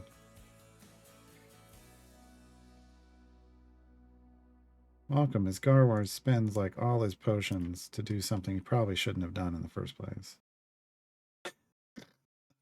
We're being honest. You ever have this problem where like your best bud is like E450, but when you look at your Tiamat contribution, it's more like 480? That's, well, that's high. It feels like at some point you spiked. You had a spike that maybe you didn't notice. And that's where you want to look at like the end of run log. Like who does it say hit the highest? Like what was the high damage mark in the post? Like when you come out and you complete, what was the high damage mark? Yeah. As an adult, socks for Christmas are the best. Look, things change. Priorities change when you're adults, right? Oh, I got clothes for Christmas? Sweet. Clothes are expensive and I hate buying them.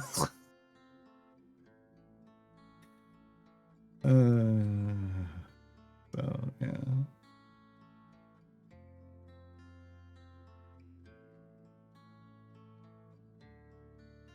But that's what you'd want to, yeah, that's where you'd want to look, Sargotas, to see like was there a like random spike in damage that you didn't notice?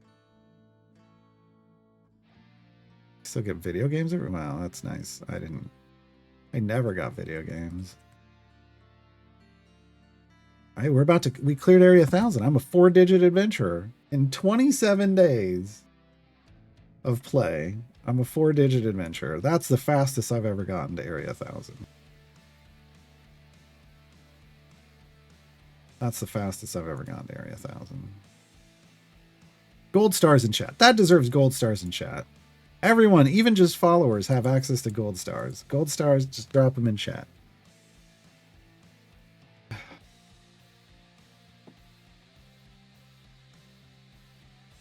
There you go. Let me see it. Come on. It'll show up on screen when you do enough of them. There it goes. There it goes. That's what we want to see. We don't do that as much anymore. It used to be whenever we completed something hard, we'd get the gold stars. All right. We didn't get to the E44 that we wanted. Gold find, unfortunately. Unfortunately.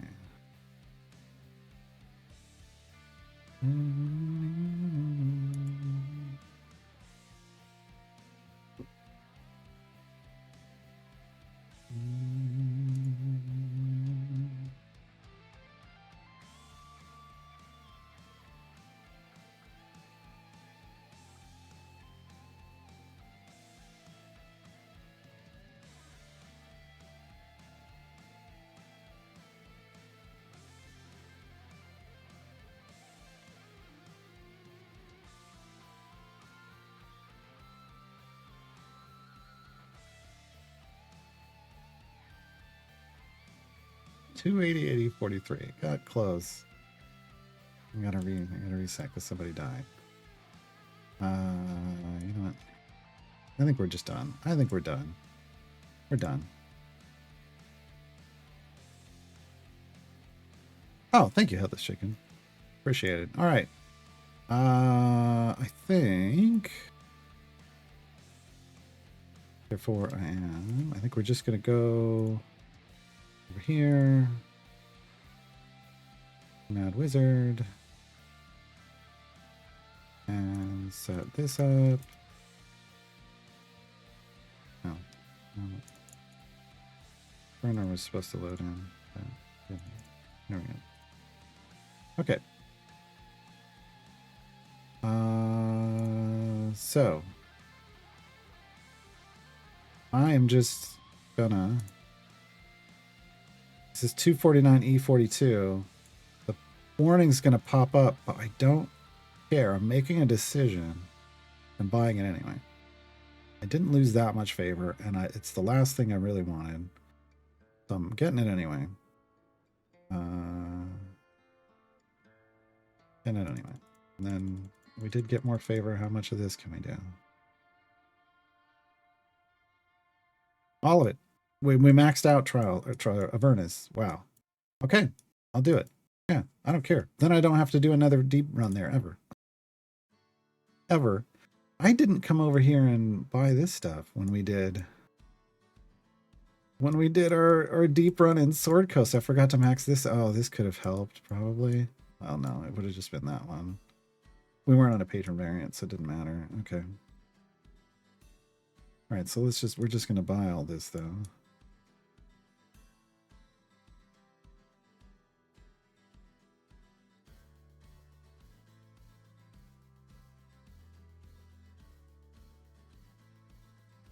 Okay, so I think there. So we've got Torms maxed, we've got Kellenvor's maxed. Helms is not maxed, but if we went back and did a deep run, we could max it. I mean, look, the values are E27, and we're pulling like E40 in Avernus, so we could max it. We haven't. And now we're maxed here. Awesome. Awesome. I think that's... I think we're just going to park this here, like that. Turn this off too. Look at me turning stuff off like the stream's over or something. It's not. It's not. What am I thinking? Let me see. Can I do this in offline mode?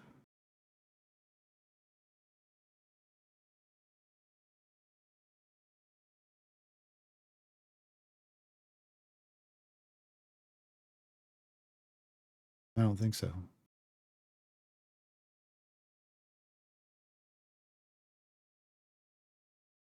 Oh. This game needs a controller. Maybe I can. Maybe I can.